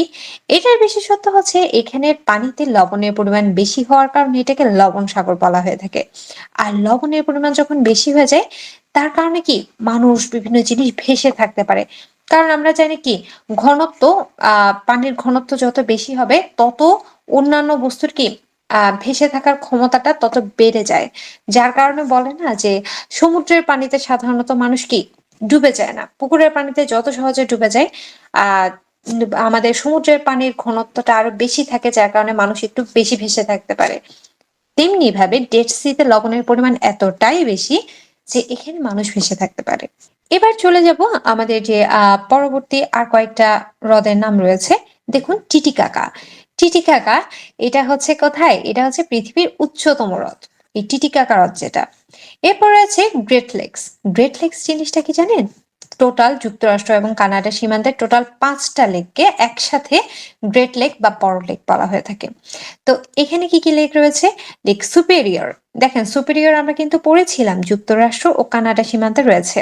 এরপরে রয়েছে lake হুরন, lake Michigan, lake Ontario, lake ইরি। আর এর আয়তন এটা খুব বেশি গুরুত্বপূর্ণ নয়, বরঞ্চ এটা গুরুত্বপূর্ণ হতে পারে যে এটা কোথায় পতিত হয়েছে। এটা কানাডার সেন্ট লরেন্স নদীর মাধ্যমে আটলান্টিক মহাসাগরে যুক্ত হয়েছে। এরপর দেখুন আসাল হ্রদ যেটা, সেটা হচ্ছে জিবুতিতে অবস্থান করছে এবং এটা হচ্ছে কি পৃথিবীর সর্বাধিক লবণাক্ত পানির হ্রদ। অর্থাৎ আমাদের আমাদের যত লবণাক্ত পানি আছে তার মধ্যে পৃথিবীর সর্বাধিক লবণাক্ত পানির হ্রদ হচ্ছে আমাদের এই আসাল হ্রদ। এরপর রয়েছে লেক তানজানিয়া। এই তানজানিয়া কোথায় অবস্থান করছে? এটা হচ্ছে তানজানিয়াতে অবস্থান করছে, নাম দেখেই বোঝা যাচ্ছে। আর এটা হচ্ছে পৃথিবীর দীর্ঘতম হ্রদ। তাহলে দীর্ঘতম হ্রদ যদি বলে তাহলে লেক তানজানিয়া। তারপর যদি বলা হয় আমাদের পৃথিবীর সর্বাধিক লবণাক্ত পানির হ্রদ যেটা, সেটা হচ্ছে আসাল হ্রদ। তারপর যদি আপনাদেরকে বলা হয় পৃথিবীর বৃহত্তম হ্রদ যেটা লবণাক্ততার দিক দিয়ে, অর্থাৎ আয়তন এবং লবণাক্ততার দিক দিয়ে, সেটা হবে কাস্পিয়ান সাগর। তারপর বৈকাল হ্রদ হচ্ছে কি গভীরতম হ্রদ। তারপর আফ্রিকা মহাদেশের বৃহত্তম হ্রদ হচ্ছে ভিক্টোরিয়া হ্রদ। আর স্বাদু জলের যদি বৃহত্তম হ্রদের কথা বলা হয় তাহলে আসবে সুপিরিয়র হ্রদ। তাহলে আমরা দেখে নিই, এই যে দেখেন কাস্পিয়ান সাগর, এই কাস্পিয়ান সাগরটা কোথায় কোথায় আছে? এই কাস্পিয়ান সাগর যেটা, এই যে দেখেন আমাদের ইউরোপ আর কি এশিয়ার মাঝখানে, এই এশিয়ার এগুলো এদিকে কি এশিয়া, আর এদিকে হচ্ছে কি আমাদের ইউরোপ। তাহলে এশিয়া আর ইউরোপের মাঝখানে করে আমাদের আছে কাস্পিয়ান সাগর। এরপর দেখেন বৈকাল হ্রদ। বৈকাল হ্রদ কোথায় রয়েছে? বৈকাল হ্রদ রয়েছে আমাদের রাশিয়াতে। এই যে এই অঞ্চলগুলো হচ্ছে কিসের হ্রদ? রাশিয়ার হ্রদ। ঠিক আছে, এগুলো হচ্ছে রাশিয়ার হ্রদ। এরপরে আমরা দেখতে পাচ্ছি লেক ভিক্টোরিয়া। বলেন তো লেক ভিক্টোরিয়ার কোথায় কোথায় অবস্থান ছিল? আপনারা ম্যাপ দেখে দেখে একটু বলেন তো। হ্যাঁ, পারছেন তো। এক্স্যাক্টলি। এটা হচ্ছে কোথায়? কেনিয়াতে, উগান্ডাতে এবং আরেকটা কোথায় ছিল বলেন তো? হ্যাঁ, তানজানিয়া। এই যে এই পাশে। তাহলে তানজানিয়া, উগান্ডা এবং কেনিয়াতে এটা অবস্থিত। কোনটা? ভিক্টোরিয়া হ্রদ। এরপর রয়েছে গ্রেট লেকস। গ্রেট লেকস ৫টা বড় লেকের সমন্বয়ে গঠিত বলেছিলাম, তাই না? কি কি?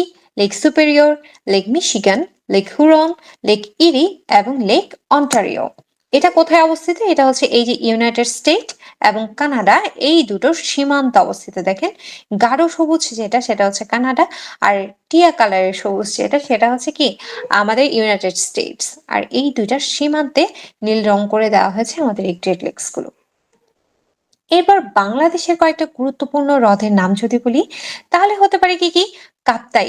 কাপ্তাই হ্রদ যেটা, সেই কাপ্তাই হ্রদটা কি রাঙামাটিতে অবস্থিত। এটার বিশেষত্ব কি? এখান থেকে কি এখানের যে পানি রয়েছে এটা দিয়ে পানি বিদ্যুৎ কেন্দ্র মানে চালানো হয় হচ্ছে এই হ্রদের পানি থেকে। এরপর হচ্ছে প্রান্তিক হ্রদ, যেটা বান্দরবানের হলুদিয়াতে অবস্থিত। এটা কি কৃত্রিম হ্রদ। এরপর রয়েছে ফয়েজ লেকের, যেটা চট্টগ্রামে কি একটা পার্কের মতো করা হয়েছে। এটা এক ধরনের কৃত্রিম হ্রদ। তারপর দেখেন বগা। বগাটা হচ্ছে কই? বান্দরবানের রুমাতে, তাও কিন্তু কি চট্টগ্রামে, পার্বত্য চট্টগ্রামে, তাই না? এটা হচ্ছে পার্বত্য চট্টগ্রামে। এখানের যে বগা, যে লেক, বগা লেক বলে এটাকে। তো ওই বগা লেক যেটা, সেটার পাহাড় মানে বিশেষত্ব কি? এটা পাহাড় বেষ্টিত জলরাশি, চারপাশে পাহাড় রয়েছে এবং এর পানি হচ্ছে নীলাভ হয়ে থাকে। এবং এটাকে কিন্তু আবার লোকালি কি বগাকাইন্ড লেক নামে কিন্তু এটা পরিচিত। তাহলে দেখেন মোটামুটি সবগুলো হ্রদই কি আমাদের চট্টগ্রামের দিকে, তাই না? তাহলে চট্টগ্রামবাসী এদিক থেকে বেশ কি বলবো, লাকি বলা যায়, কারণ অনেকেরই ঘোরার হয়তো বা সৌভাগ্য হয়েছে খুব সহজে। এরপর চলে যাব আমরা খাল। এখন খাল জিনিসটা কি? খালটা হচ্ছে মানব সৃষ্ট উন্মুক্ত জলপ্রবাহ খাল, অর্থাৎ যেটা দিয়ে মানুষ নিজেরা সৃষ্টি করে, এবং এটা মূলত হয় হচ্ছে কিসের জন্য? জলপ্রবাহের জন্য। অর্থাৎ ছোট ছোট চ্যানেলের মতো সৃষ্টি করে। আর খালের ইংরেজি নাম কি? খালের ইংরেজি তো ক্যানেলি। এবার দেখেন আমরা কয়েকটা গুরুত্বপূর্ণ খাল সম্পর্কে জেনে নিই। প্রথমেই জানবো বিশ্বের অন্যতম গুরুত্বপূর্ণ একটা খাল, পানামা খাল। এটাকে কিন্তু বিচ্ছিন্ন খালও বলা হয়ে থাকে। এটা এটা হচ্ছে প্রশান্ত, এই যে দেখেন আমাদের এটা হচ্ছে আটলান্টিক সি, আর এটা হচ্ছে প্যাসিফিক সি।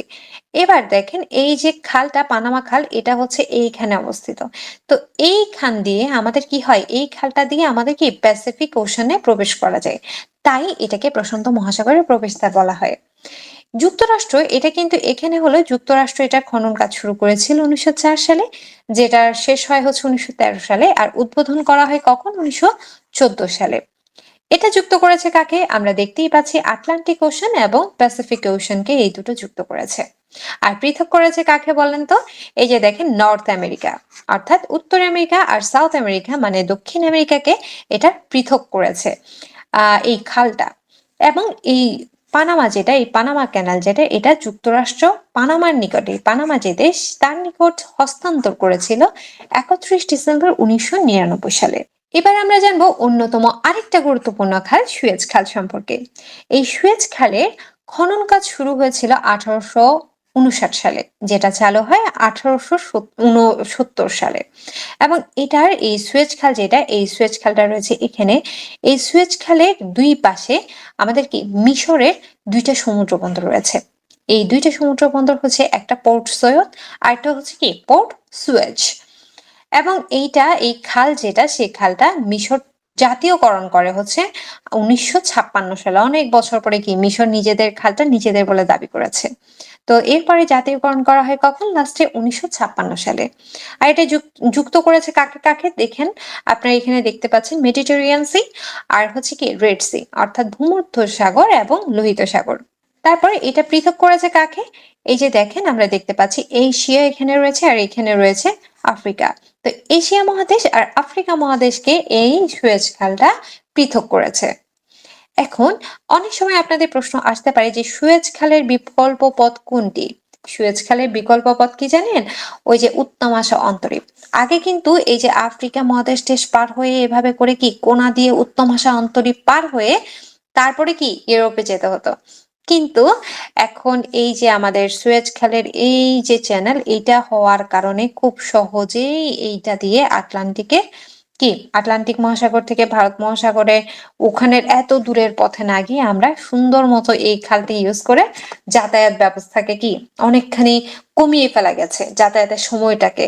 এবং কষ্ট বলেন, তারপর মানে সবকিছু সকল ভোগান্তির মানে যদি বলি অবসান ঘটিয়েছে এই সুয়েজ খাল। এরপর আমরা কয়েকটি গুরুত্বপূর্ণ খাল এবং তাদের অবস্থান সম্পর্কে জানবো। রয়েছে কিয়েল খাল, যেটা জার্মানি ও ডেনমার্কের সীমান্তে অবস্থিত। এরপর রয়েছে গ্র্যান্ড খাল, যেটা চীনে অবস্থিত। গোটা খাল সুইডেনে, এবং সালওয়া খাল, যেটা কাতার সীমান্তে অবস্থিত। এবার আমরা দেখব বিবিধ খাল সম্পর্কিত গুরুত্বপূর্ণ তথ্য। যেমন জাহাজ চলাচলের উপযোগী খাল কোনটা? সুয়েজ খাল। পৃথিবীর বৃহত্তম এবং গভীরতম, মানে বৃহত্তম, গভীরতম ও প্রশস্ততম, গভীরও আবার প্রশস্ত, এরকম যদি খাল বলা হয় সেটা হচ্ছে পানামা খাল।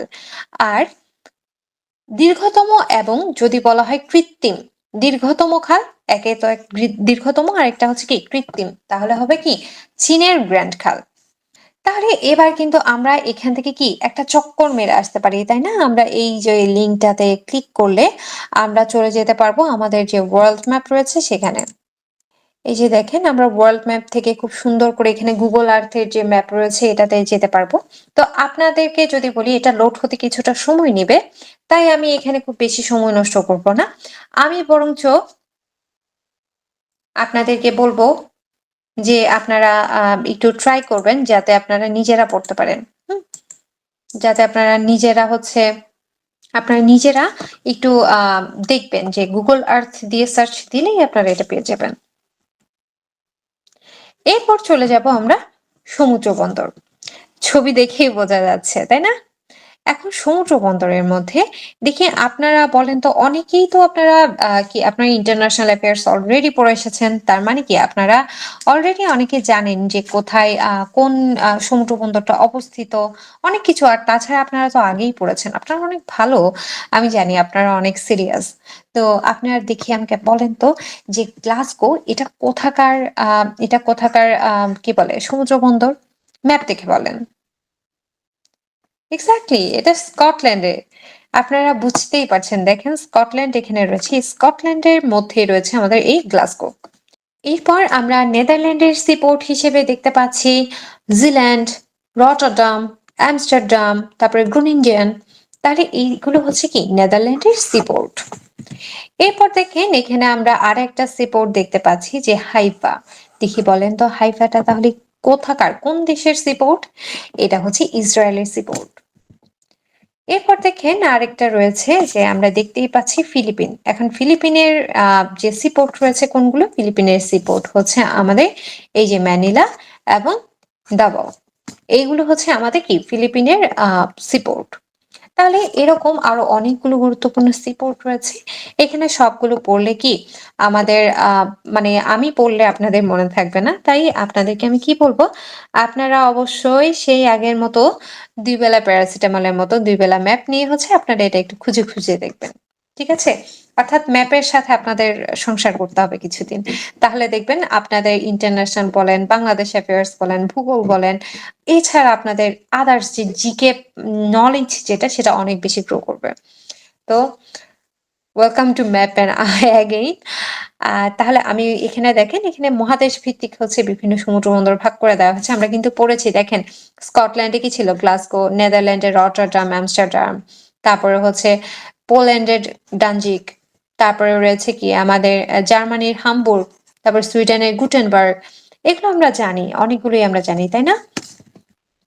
এরপরে আফ্রিকাতে কি রয়েছে? আফ্রিকার হচ্ছে লিবিয়ার বেনগাজি, দক্ষিণ আফ্রিকার কেপ টাউন, ইস্ট লন্ডন, তারপর সেনেগালের রয়েছে ডাকার, সুদানের পোর্ট সুদান, ঘানার আকরা, মিশরের এটা আমরা পড়েছি, তাই না, পোর্ট সৈয়দ, তারপর হচ্ছে আলেকজান্দ্রিয়া, যেটা ভূমধ্যসাগরের তীরে অবস্থিত।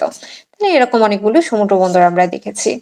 অস্ট্রেলিয়াতে কি রয়েছে? সিডনি, পার্থ, মেলবোর্ন, ব্রিসবেন, তারপরে নিউজিল্যান্ডে রয়েছে ওয়েলিংটন, অকল্যান্ড। তাহলে চলুন আমরা এতক্ষণ ধরে যা যা পড়েছি তা একবার রিক্যাপ করে আসি। তাহলে প্রথমেই আমরা জেনেছি কি নিয়ে, হ্রদ নিয়ে। হ্রদ কাকে বলে? যখন প্রাকৃতিক স্থলবেষ্টিত প্রাকৃতিক যে জলরাশি সেটাই হচ্ছে আমাদের হ্রদ। আমরা এরপর জানলাম বিভিন্ন হ্রদ সম্পর্কে, তার মধ্যে দুইটা কি নামে সাগর কিন্তু কাছে হ্রদ।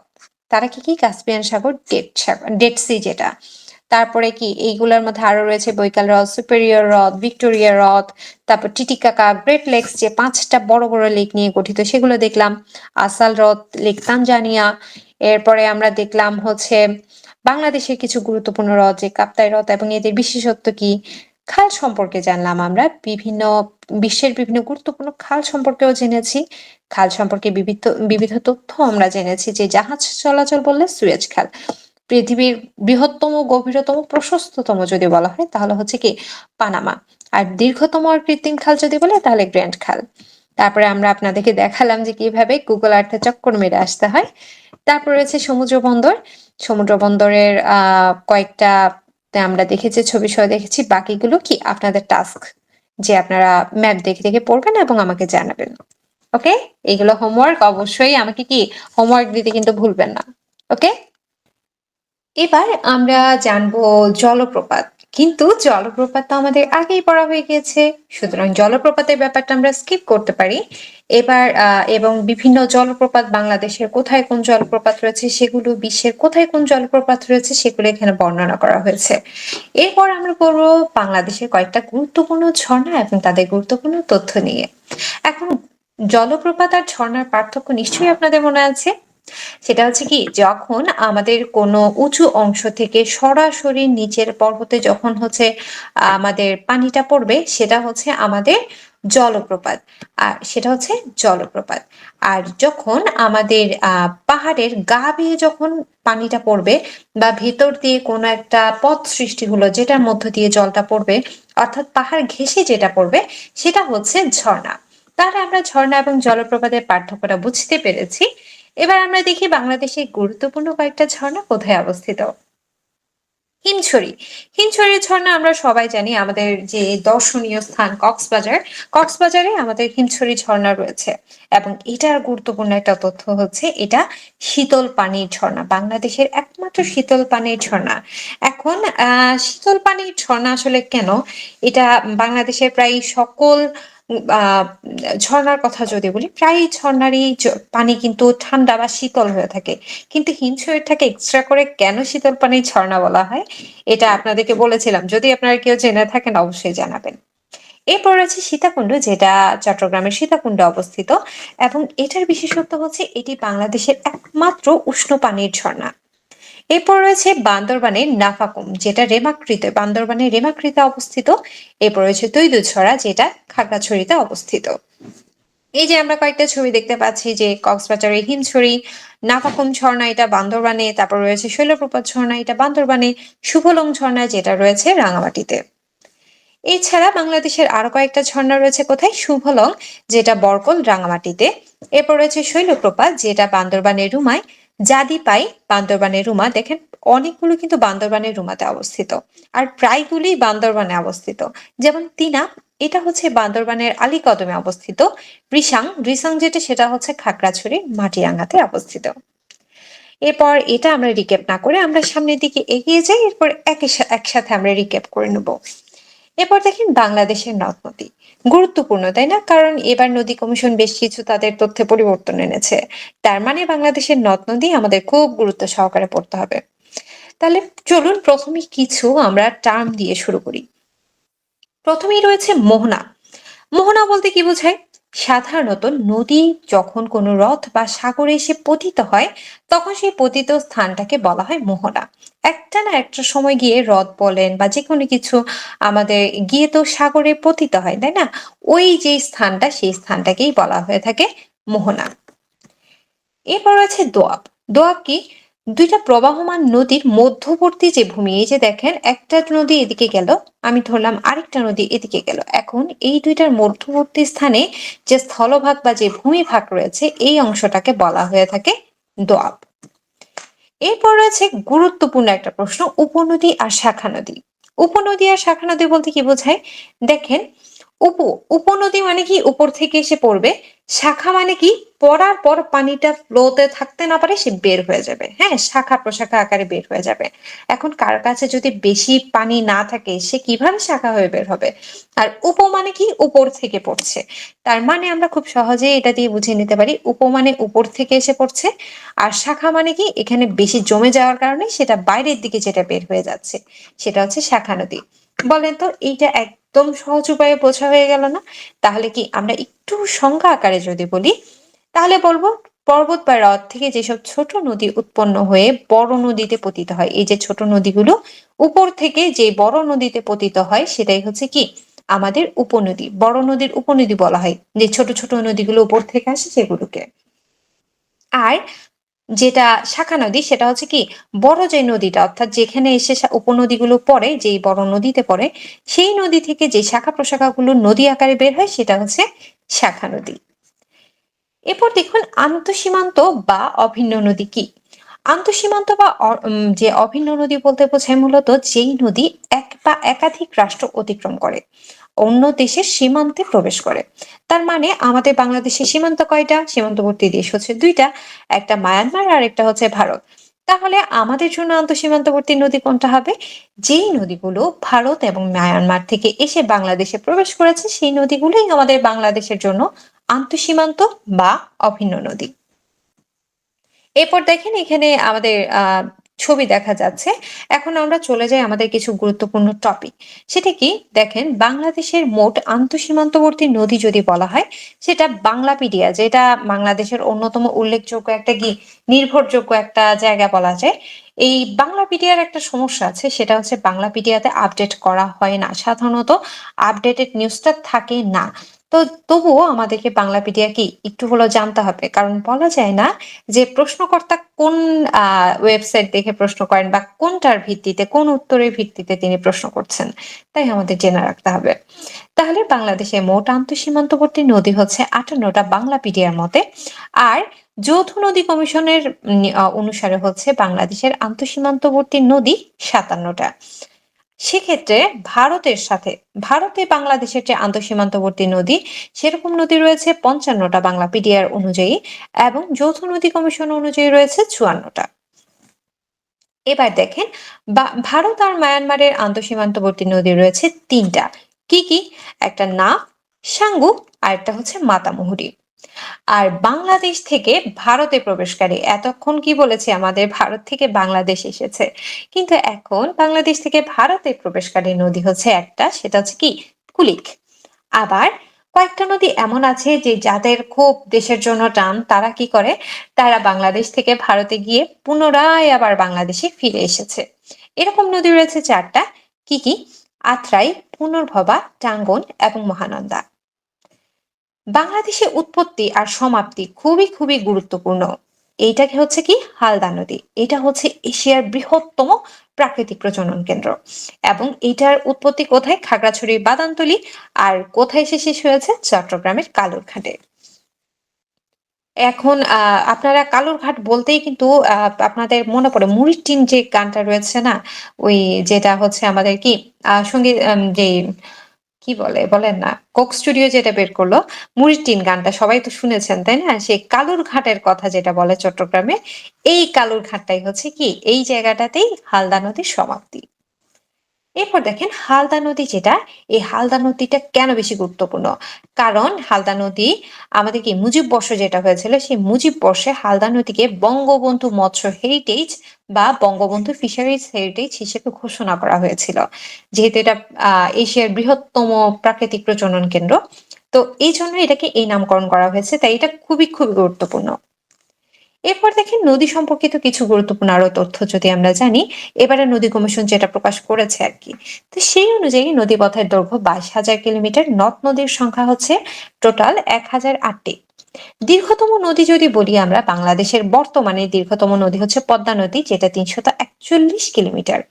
এবং দ্বিতীয় নদী হচ্ছে কি দ্বিতীয় দীর্ঘতম নদী হচ্ছে ইছামতি নদী, যেটা 11টি জেলার মধ্য দিয়ে প্রবাহিত।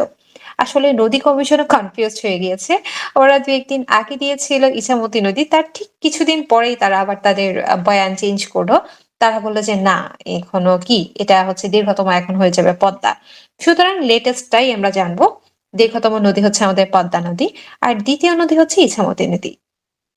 তাহলে সবচেয়ে বেশি জেলা দিয়ে প্রবাহিত হয়েছে কোন নদীটা? পদ্মা নদী, যেটা ১২টা জেলার উপর দিয়ে প্রবাহিত হয়েছে।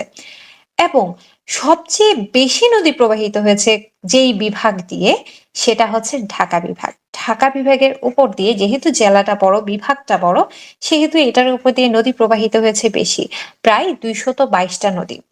এবং ক্ষুদ্রতম নদীর কথা যদি বলি, সেটা হচ্ছে গাঙ্গিনা, যেটা ৩২ মিটার, এবং এটা অবস্থান করছে কোথায়? ময়মনসিংহ।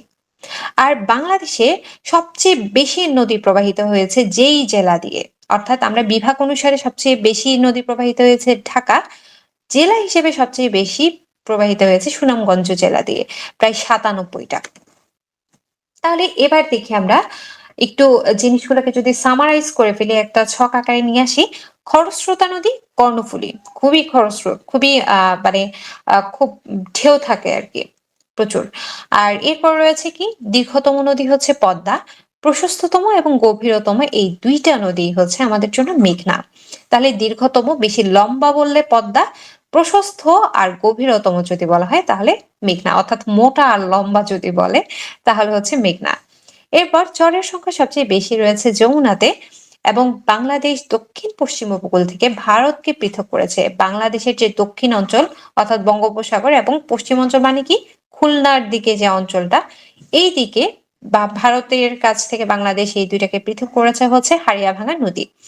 আর বাংলাদেশ থেকে ভারতে প্রবেশকারী নদী আমরা পড়েছি কুলিক, আর বাংলাদেশ মিয়ানমারের পৃথককারী নদী হচ্ছে নাফ নদী। এরপর রয়েছে উত্তরাঞ্চলের লাইফলাইন যেটাকে বলা হয়, সেটা হচ্ছে তিস্তা নদী। এইটা আমরা আগেই জেনেছি যে কোন কোন নদী হচ্ছে বাংলাদেশ থেকে গিয়ে আবার বাংলাদেশে ফিরে আসে, বেশি দেশপ্রেমিক নদী। প্রাকৃতিক মৎস্য প্রজনন কেন্দ্র আমরা জানি, বাংলাদেশের অভ্যন্তরে উৎপত্তি সমাপ্তিও আমরা জানি। কুমিল্লার দুঃখ হচ্ছে গোমতী নদী। আর বাংলাদেশের প্রথম জীবন্ত সত্তা নদী হচ্ছে তুরাগ নদী। হ্যাঁ, এইটা গুরুত্বপূর্ণ। এই তুরাগ নদীটাকে প্রথমেই বলা মানে প্রথমবারের মতো বলা হয়েছে যে তার কি আছে, একটা জীবন্ত সত্তা রয়েছে। এইটা মানে এইটা কি বলে, এটা করা হয়েছিল হচ্ছে আপনার ৩০ জানুয়ারি ২০১৯ সালে এটা করা হয়েছিল, অর্থাৎ আইনগতভাবে এটাকে ব্যক্তি হিসেবে বিবেচনা করা হয়েছে। এরপর নদী সম্পর্কিত কিছু প্রতিষ্ঠানের কথা যদি বলি, তাহলে এরকম প্রতিষ্ঠান রয়েছে নদী গবেষণা ইনস্টিটিউট, যেটা বাংলাদেশের কি নদী গবেষণা ইনস্টিটিউট কিছুদিন আগে যে তথ্যগুলো আমাদেরকে দিল আর কি। তো এই ইনস্টিটিউটটা অবস্থিত হচ্ছে ফরিদপুরে, কিন্তু এটা আগে ফরিদপুরে ছিল না, এটা আগে ছিল ঢাকায়, যেটা ১৯৭৭ সালে প্রতিষ্ঠা লাভ করেছিল। পরে ফরিদপুরে স্থানান্তর করা হয়েছে ১৯৮৮ সালে। বাংলাদেশের বৃহত্তম নদী বন্দরের কথা যদি বলি, তাহলে বলতে হয় কার কথা? নারায়ণগঞ্জের শীতলক্ষ্যা নদী বন্দরের কথা। এরপরে দেখুন, নদী বিষয়ক চুক্তির কথা যদি বলি, জয়েন্ট রিভার কমিশন, যেটা সেই যৌথ নদী কমিশন হচ্ছে কি স্বাক্ষরিত হয়েছিল মার্চ মাসের ১৯৭২ সালে, যেটা বাংলাদেশে করা হয়েছিল স্বাক্ষরটা, এবং বাংলাদেশের পক্ষে স্বাক্ষর করেছিলেন শেখ মুজিবুর রহমান, এবং আহ আমাদের ইন্ডিয়ার পক্ষ থেকে করেছিলেন ইন্দিরা গান্ধী। এটার উদ্দেশ্য ছিল কি, বন্যা নিয়ন্ত্রণ এবং নদী নাব্যতা বৃদ্ধিতে পারস্পরিক সাহায্য ইত্যাদি কাজে হচ্ছে একে অপরকে সাহায্য করা। যদিও ব্যাপারটা আসলে এভাবে এক্স্যাক্টলি যেই উদ্দেশ্যে করা হয়েছিল, উদ্দেশ্যটা এখনো পুরোপুরিভাবে সফল হয়নি, তবে আমরা আশাবাদী নিশ্চয়ই সামনে হবে। এরপর চলুন তাহলে আমরা একটু রিক্যাপ করে আসি। আমরা বাংলাদেশের বিভিন্ন জলপ্রপাত, ঝর্ণা সম্পর্কে দেখলাম। এরপরে বাংলাদেশের নদ নদীর জন্য কয়েকটা গুরুত্বপূর্ণ আমরা যেই কোড, যে ওয়ার্ড বলা যায়, কোড ওয়ার্ড, মোহনা, দোয়াব, তারপর হচ্ছে শাখা নদী, উপনদী, আন্তঃসীমান্তবর্তী নদী কি, এগুলো জানলাম, কয়টা করে আছে, বিভিন্ন গুরুত্বপূর্ণ তথ্য সম্পর্কে জানলাম নদী সম্পর্কিত। তো এভাবে করেই আমাদের এই পার্টটা শেষ হয়েছে। এবার আমরা জানবো বিভিন্ন নদ নদীর উৎপত্তি স্থল সম্পর্কে। এটা থেকে প্রায় সময় প্রশ্ন আসে যে কোন নদীটার উৎপত্তি স্থল কোথায়, বা এই জায়গাটা থেকে কোন নদীটা উৎপন্ন হয়েছে। তো এইটা আপনাদের জন্য একটা গুরুত্ব, মানে কি বলবো, একটা আমি বিভিন্ন নেটের ঘেটে হচ্ছে একটা সুন্দর একটা চিত্র পেয়েছি আপনাদের জন্য। আশা করছি আপনারা এটা থেকে খুব সহজে বুঝতে পারবেন। দেখেন, প্রথমেই আমি ধরে নিলাম এটা হচ্ছে আমার কি বাংলাদেশের ম্যাপ, তাই তো? এখন এখানে আমাদের এদিক থেকে এদিকে কি রয়েছে? ভারতের পশ্চিমবঙ্গ, তাই না? এখন ভারতের পশ্চিমবঙ্গ যেটা রয়েছে এখান থেকে আমাদের কি হচ্ছে, আমাদের যে নদী বয়ে বয়ে আসছে। এখন এই নদীর নাম হচ্ছে কি গঙ্গা নদী। গঙ্গা নদী যখন বাংলাদেশে আসে, বাংলাদেশে আসার পর সে কোন পথ দিয়ে প্রবেশ করছে দেখেন তো, এই জায়গাটার নাম হচ্ছে চাঁপাইনবাবগঞ্জ। এই জায়গা দিয়ে প্রবেশ করার পর সে নাম নিয়ে নেয় কি পদ্মা। তো সে এই জায়গাতে রয়েছে। এবার আমরা যাই একটু উপরের দিকে। উপরের দিকে গেলে দেখেন আমাদের এই জায়গাটাতে কি পঞ্চগড় জেলা রয়েছে না? এই পঞ্চগড়ের এদিক থেকে আমাদের কি একটা আরেকটা নদী রয়েছে যার নাম হচ্ছে করতোয়া নদী। এই করতোয়া নদীটা এদিক থেকে কি আসতে থাকে। এই করতোয়া নদীটা আমার যে পঞ্চগড় দিয়ে প্রবেশ করলে এটার উৎপত্তি স্থল কোথায় দেখেন তো? সিকিমের পার্বত্য পাহাড়ের অঞ্চল। এদিকে রয়েছে কি সিকিম। এই সিকিমের পার্বত্য পাহাড়ের অঞ্চল দিয়ে হচ্ছে আমার করতোয়া নদীটা প্রবেশ করছে বাংলাদেশে। এরপর আসি, আমরা আরে একটু সামনের দিকে এগিয়ে যাই। উত্তর দিকে আমরা কি উত্তর পূর্ব দিকে এগিয়ে যাচ্ছি। এরপর দেখেন আমাদের যেতে যেতে পথে পূর্ণিমা রাতে কি হলো, আমাদের আরেকটা নদী হচ্ছে তিস্তা। তিস্তা আপা কি করলো? তিস্তা আপা হচ্ছে নীলফামারী দিয়ে হঠাৎ করে প্রবেশ করা শুরু করলো। এখন নীলফামারী দিয়ে প্রবেশ করছে, তাহলে তিস্তা নদীর উৎপত্তি কোথায়? তার উৎপত্তিও কিন্তু কি করতোয়ার ভাই ভাই তারা। করতোয়া কোথায়? সিকিমের পার্বত্য পাহাড়ের অঞ্চল থেকে যেরকম করতোয়া সৃষ্টি হয়েছে, ঠিক তেমনি তিস্তাটাও সেখান থেকেই উৎপত্তি। এরপর আমরা আরো সামনের দিকে এগিয়ে যাই। এগিয়ে যেতে যেতে এবার পেলাম কুড়িগ্রামে গিয়ে আমরা দেখতে পাচ্ছি একটা নদ প্রবেশ করেছে। সেটা কোন নদ? সেটা হচ্ছে ব্রহ্মপুত্র নদ। এটা আসছে কোথা থেকে? এটার উৎপত্তি স্থল হচ্ছে তিব্বতের কৈলাস শৃঙ্গের মানব সরোবর। এই মানব সরোবর থেকে আমাদের ব্রহ্মপুত্র নদী যেটা আছে সেটা উৎপত্তি লাভ করে এবং কুড়িগ্রাম জেলা দিয়ে প্রবেশ করছে। এরপর যেতে ডান পাশে যেতে যেতে আমরা পেলাম সিলেট। এখন সিলেটের কি হলো কি, সিলেটের ওখানে হচ্ছে যেহেতু পাহাড়ি এলাকা, কি হচ্ছে এখানে পাহাড় অঞ্চল আছে। সিলেটের যে ভারত অঞ্চল আছে সেখানে, সিলেটের পার্শ্ববর্তী ভারত অঞ্চলে এই দিক থেকে আমাদের রয়েছে লুসাই পাহাড়। এই লুসাই পাহাড় থেকে দুইটা নদীর উৎপত্তি হয়েছে। একটা হচ্ছে সুরমা নদী, আরেকটা হচ্ছে কুশিয়ারা নদী। এই সুরমা আর কুশিয়ারা তারা চলতে চলতে দুইজনে গিয়ে কি হলো, দুই বোনের দেখা হয়ে গেল আমাদের সিলেট অঞ্চলে। তো এই সিলেট অঞ্চলে গিয়ে তার মানে কি আমার সুরমা এবং কুশিয়ারা দুটার উৎপত্তি হচ্ছে লুসাই পাহাড়ে, এবং দুইটা আমাদের বাংলাদেশে প্রবেশ করছে সিলেট জেলার মধ্য দিয়ে। এরপর আমাদের দেখেন আমরা আবার কি করব, এবার চলে যাব আমরা ডান পাশ থেকে আমরা নিচের দিকে যাব, অর্থাৎ পূর্ব দিক থেকে আমরা কি পূর্ব দক্ষিণ দিকে এগিয়ে যাব। পূর্ব দক্ষিণ দিকে যাওয়ার পর আমরা দেখলাম এই অংশটা হচ্ছে বাংলাদেশের কুমিল্লা। এই কুমিল্লা অঞ্চলে এইদিকে প্রবেশ করেছে হচ্ছে গোমতী। আমরা তো জানি যে বাংলাদেশের কুমিল্লা অঞ্চলের পাশে কি রয়েছে, ভারতের ত্রিপুরা। এই ত্রিপুরা অঞ্চলের যে ডুমুর অঞ্চল আছে, এখানে থেকে আমাদের উৎপত্তি লাভ করেছে গোমতী, এবং এই গোমতীটা কুমিল্লা দিয়ে বাংলাদেশে প্রবেশ করেছে। এরপর আমরা দেখতে পাচ্ছি আরো একটু যদি আমরা কি দক্ষিণ দিকে যাই, তাহলে দেখবো আমাদের যে রাঙামাটি অঞ্চল দেখতে পাচ্ছি আমরা। এই রাঙামাটি অঞ্চলে রয়েছে কি কর্ণফুলী নদী, এটা আমরা জানি। তাহলে কর্ণফুলী নদীটা আসলো কোথা থেকে? কর্ণফুলী নদীটা এসেছে মিজোরামের লুসাই পাহাড়ের লংলেহ থেকে। তাহলে এইখান থেকে উৎপত্তি লাভ করে কর্ণফুলী নদীটা রাঙামাটি দিয়ে বাংলাদেশে প্রবেশ করলো। এরপর দেখেন আমাদের রাঙামাটির পরে আসলো বান্দরবান। এই বান্দরবানে কি হলো, বান্দরবানে হচ্ছে আরেকটা নদী প্রবেশ করেছে বান্দরবান দিয়ে। সেটা কি নদী? সাঙ্গু নদী। এই সাঙ্গু নদীটা বান্দরবান দিয়ে প্রবেশ করেছে এবং এটার উৎপত্তি হয়েছিল আরাকান পাহাড় থেকে। আরাকান পাহাড় মানে বুঝতে পারছেন তো, মিয়ানমারের ওইদিকে। এখন এই আরাকান পাহাড় থেকে আরো একটা নদী উৎপত্তি লাভ করেছে যার নাম হচ্ছে নাফ নদী। এই নাফ নদী বাংলাদেশের কি আরেকটু বান্দরবানের দক্ষিণে যে কক্সবাজার রয়েছে, কক্সবাজার জেলা দিয়ে প্রবেশ করেছে। তার মানে আরাকান পাহাড় থেকে দুইটা নদীর উৎপত্তি হয়েছে, একটা সাঙ্গু আর একটা হচ্ছে নাফ। এই সাঙ্গু প্রবেশ করেছে বান্দরবান দিয়ে, আর নাফ প্রবেশ করেছে কক্সবাজার দিয়ে। তাহলে আশা করছি আপনারা বুঝতে পেরেছেন যে কোন নদীটা আমরা কি ডাবল জেনে শিখলাম। একটা হচ্ছে এদের প্রবেশ পথ সম্পর্কে আমরা জানলাম, এবং আমরা আরেকটা কি জানলাম, এদের যে কোন অঞ্চল দিয়ে প্রবেশপথটা দেখলাম এবং উৎপত্তি স্থলটা কি সেটা সম্পর্কে জানলাম, তাই না? দুইটা জিনিস আমাদের কভার করা হয়ে গেল। আমি আরেকটা বার সামারি করে দিচ্ছি। দেখেন, হিমালয়ের গঙ্গোত্রী হিমবাহ যেটা আছে সেখান থেকে উৎপত্তি লাভ করেছে গঙ্গা, যেটা বাংলাদেশের চাঁপাইনবাবগঞ্জ দিয়ে পদ্মা নাম নিয়ে বাংলাদেশে প্রবেশ করলো। এরপর চলে গেল পঞ্চগড়ে। পঞ্চগড় দিয়ে প্রবেশ করলে কি সিকিমের পার্বত্য অঞ্চল দিয়ে দুইটা নদীর সৃষ্টি হয়েছে, একটা করতোয়া, সেই করতোয়া নদী প্রবেশ করলো পঞ্চগড়ে দিয়ে। আর আরেকটা নদী যেটা সিকিমের পার্বত্য পাহাড়ের অঞ্চল থেকে সৃষ্টি হয়েছে, যেটার নাম তিস্তা, সেই তিস্তা প্রবেশ করেছে নীলফামারী অঞ্চল দিয়ে। এরপর আরো সামনের দিকে এগিয়ে গেলে আমরা পাচ্ছি কুড়িগ্রাম। এই কুড়িগ্রাম দিয়ে প্রবেশ করেছে ব্রহ্মপুত্র নদ, যেটা উৎপত্তি লাভ করেছে তিব্বতের কৈলাস শৃঙ্গের মানস সরোবর থেকে। এরপর চলে গেলাম সিলেটে দুইটা নদী প্রবেশ করেছে, একটা সুরমা আর একটা কুশিয়ারা, এবং দুইটাই উৎপত্তি হয়েছে লুসাই পাহাড় থেকে। এরপর চলে গেলাম আমরা আরো সামনের দিকে এবং দক্ষিণ দিকে যাওয়ার পর আমরা পেলাম কুমিল্লা। এই কুমিল্লা কি পার্শ্ববর্তী যে ত্রিপুরা আছে, সেই ত্রিপুরা পাহাড়ের যে ডুমুর অঞ্চল আছে সেখান থেকে উৎপত্তি হওয়া একটা নদী যার নাম গোমতী। এই গোমতী নদী প্রবেশ করেছে কুমিল্লা দিয়ে।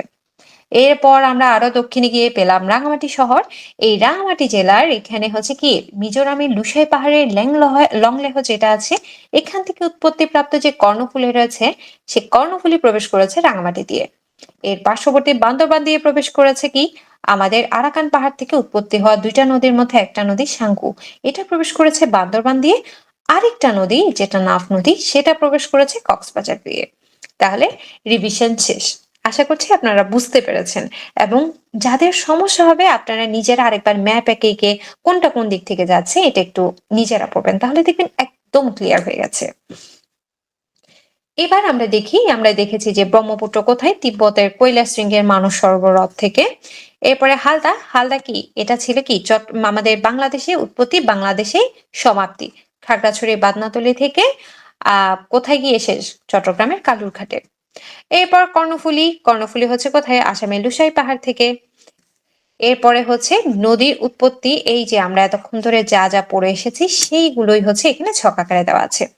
আর নদীর প্রবেশ পথ আমরা তো একটা ম্যাপে দেখিয়েছি আপনাদেরকে, তবুও এখানে যদি আপনাদের মনে হয় যে আপনারা এখান থেকে দেখবেন, এখানে দেখতে পারেন যে পদ্মা আসছে কি চাঁপাইনবাবগঞ্জ দিয়ে আসলো, তারপর হচ্ছে এদিকে তিস্তা আসলো কোনটা দিয়ে, লালমনিরহাট দিয়ে। এই তিস্তা লালমনিরহাটের এদিক থেকে দেখাচ্ছে যদিও যে এটা কি নীলফামারী দিয়ে এসছে আসলে। এরপরে কুড়িগ্রাম দিয়ে আসলো ব্রহ্মপুত্র। এরপর তিস্তা প্রবেশ করলো নীলফামারী দিয়ে, এবং কর্ণফুলী প্রবেশ করলো কোথায়, এইদিকে এই যে রাঙামাটি আছে, এই রাঙামাটি অঞ্চল দিয়ে প্রবেশ করলো কর্ণফুলী। তাহলে আমাদের নদী কোনটা কোন দিক থেকে প্রবেশ করলো সেটা পড়া হয়েছে। এবার আমরা যাব হচ্ছে কোন নদী কোথায় গিয়ে মিলিত হয়েছে সেটা। দেখেন, এখানে আমাদের যে তিস্তা নদী আছে, এই তিস্তা নদীটা কি করছে, এদিক থেকে যাচ্ছে এবং রয়েছে, আমি এখানে একটু অন্য কালার ইউজ করি যেহেতু আমি আরেকটা কালার লাল কালার দিয়ে অলরেডি লিখেছি। তাহলে দেখেন এখানে তিস্তা নদীটা এদিক থেকে আসছে। তিস্তা নদী আসার পর আমি মনে হয় হলুদ নিলে বেটার হয়, তাই না? ওকে, হলুদটা নিই। দেখেন এদিক থেকে এটা আসছে, এদিক থেকে। এখন তিস্তা নদীর এদিক থেকে যখন তিস্তা এদিক থেকে আসলো, তিস্তা কি নীলফামারী দিয়ে প্রবেশ করছে, আর ব্রহ্মপুত্র এইদিকে কুড়িগ্রাম দিয়ে প্রবেশ করছে। তারা আস্তে আস্তে একটা জায়গায় গিয়ে মিলিত হলো। তিস্তা আপা আর ব্রহ্মপুত্র নদ নায়ক আর নায়িকা এসে মিলিত হলো কোথায়, কুড়িগ্রামের চিলমারি অঞ্চলে। তাহলে এই চিলমারি অঞ্চলে তারা গিয়ে প্রবেশ করে একসাথে, তারা নাম ধারণ করে ব্রহ্মপুত্র। এখন ব্রহ্মপুত্র নদী তো এদিক থেকে বয়ে বয়ে যাচ্ছে। এখন ব্রহ্মপুত্র নদী যাওয়ার সময় আপনারা জানেন যে বাংলাদেশে একটা ভূমিকম্প হয়েছিল, তাই না? এখানে যে ভূমিকম্প হয়েছিল, সেই ভূমিকম্পের কারণে ব্রহ্মপুত্র নদী দুইটা ভাগ হয়ে যায়, একটা হয়ে যায় যমুনা, আর একটা হয়ে যায় পুরাতন ব্রহ্মপুত্র। এখন পুরাতন ব্রহ্মপুত্র যেটা, সেটা কি হয়, সেটা এদিক থেকে যায়, এটা যেতে যেতে সে কি করে, পুরাতন ব্রহ্মপুত্র নাম নিয়ে সে এগিয়ে যেতে থাকে। আর ব্রহ্মপুত্রের যে ভূমিকম্প হয়, ভূমিকম্পের কারণে সে যমুনা নাম নিয়ে সামনের দিকে এগিয়ে যায়, আর একটা নতুন নাম নেয়।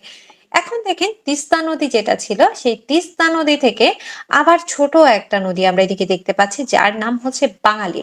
এটা বগুড়াতে গিয়ে হচ্ছে যমুনার সাথে মিলিত হয়ে যায়।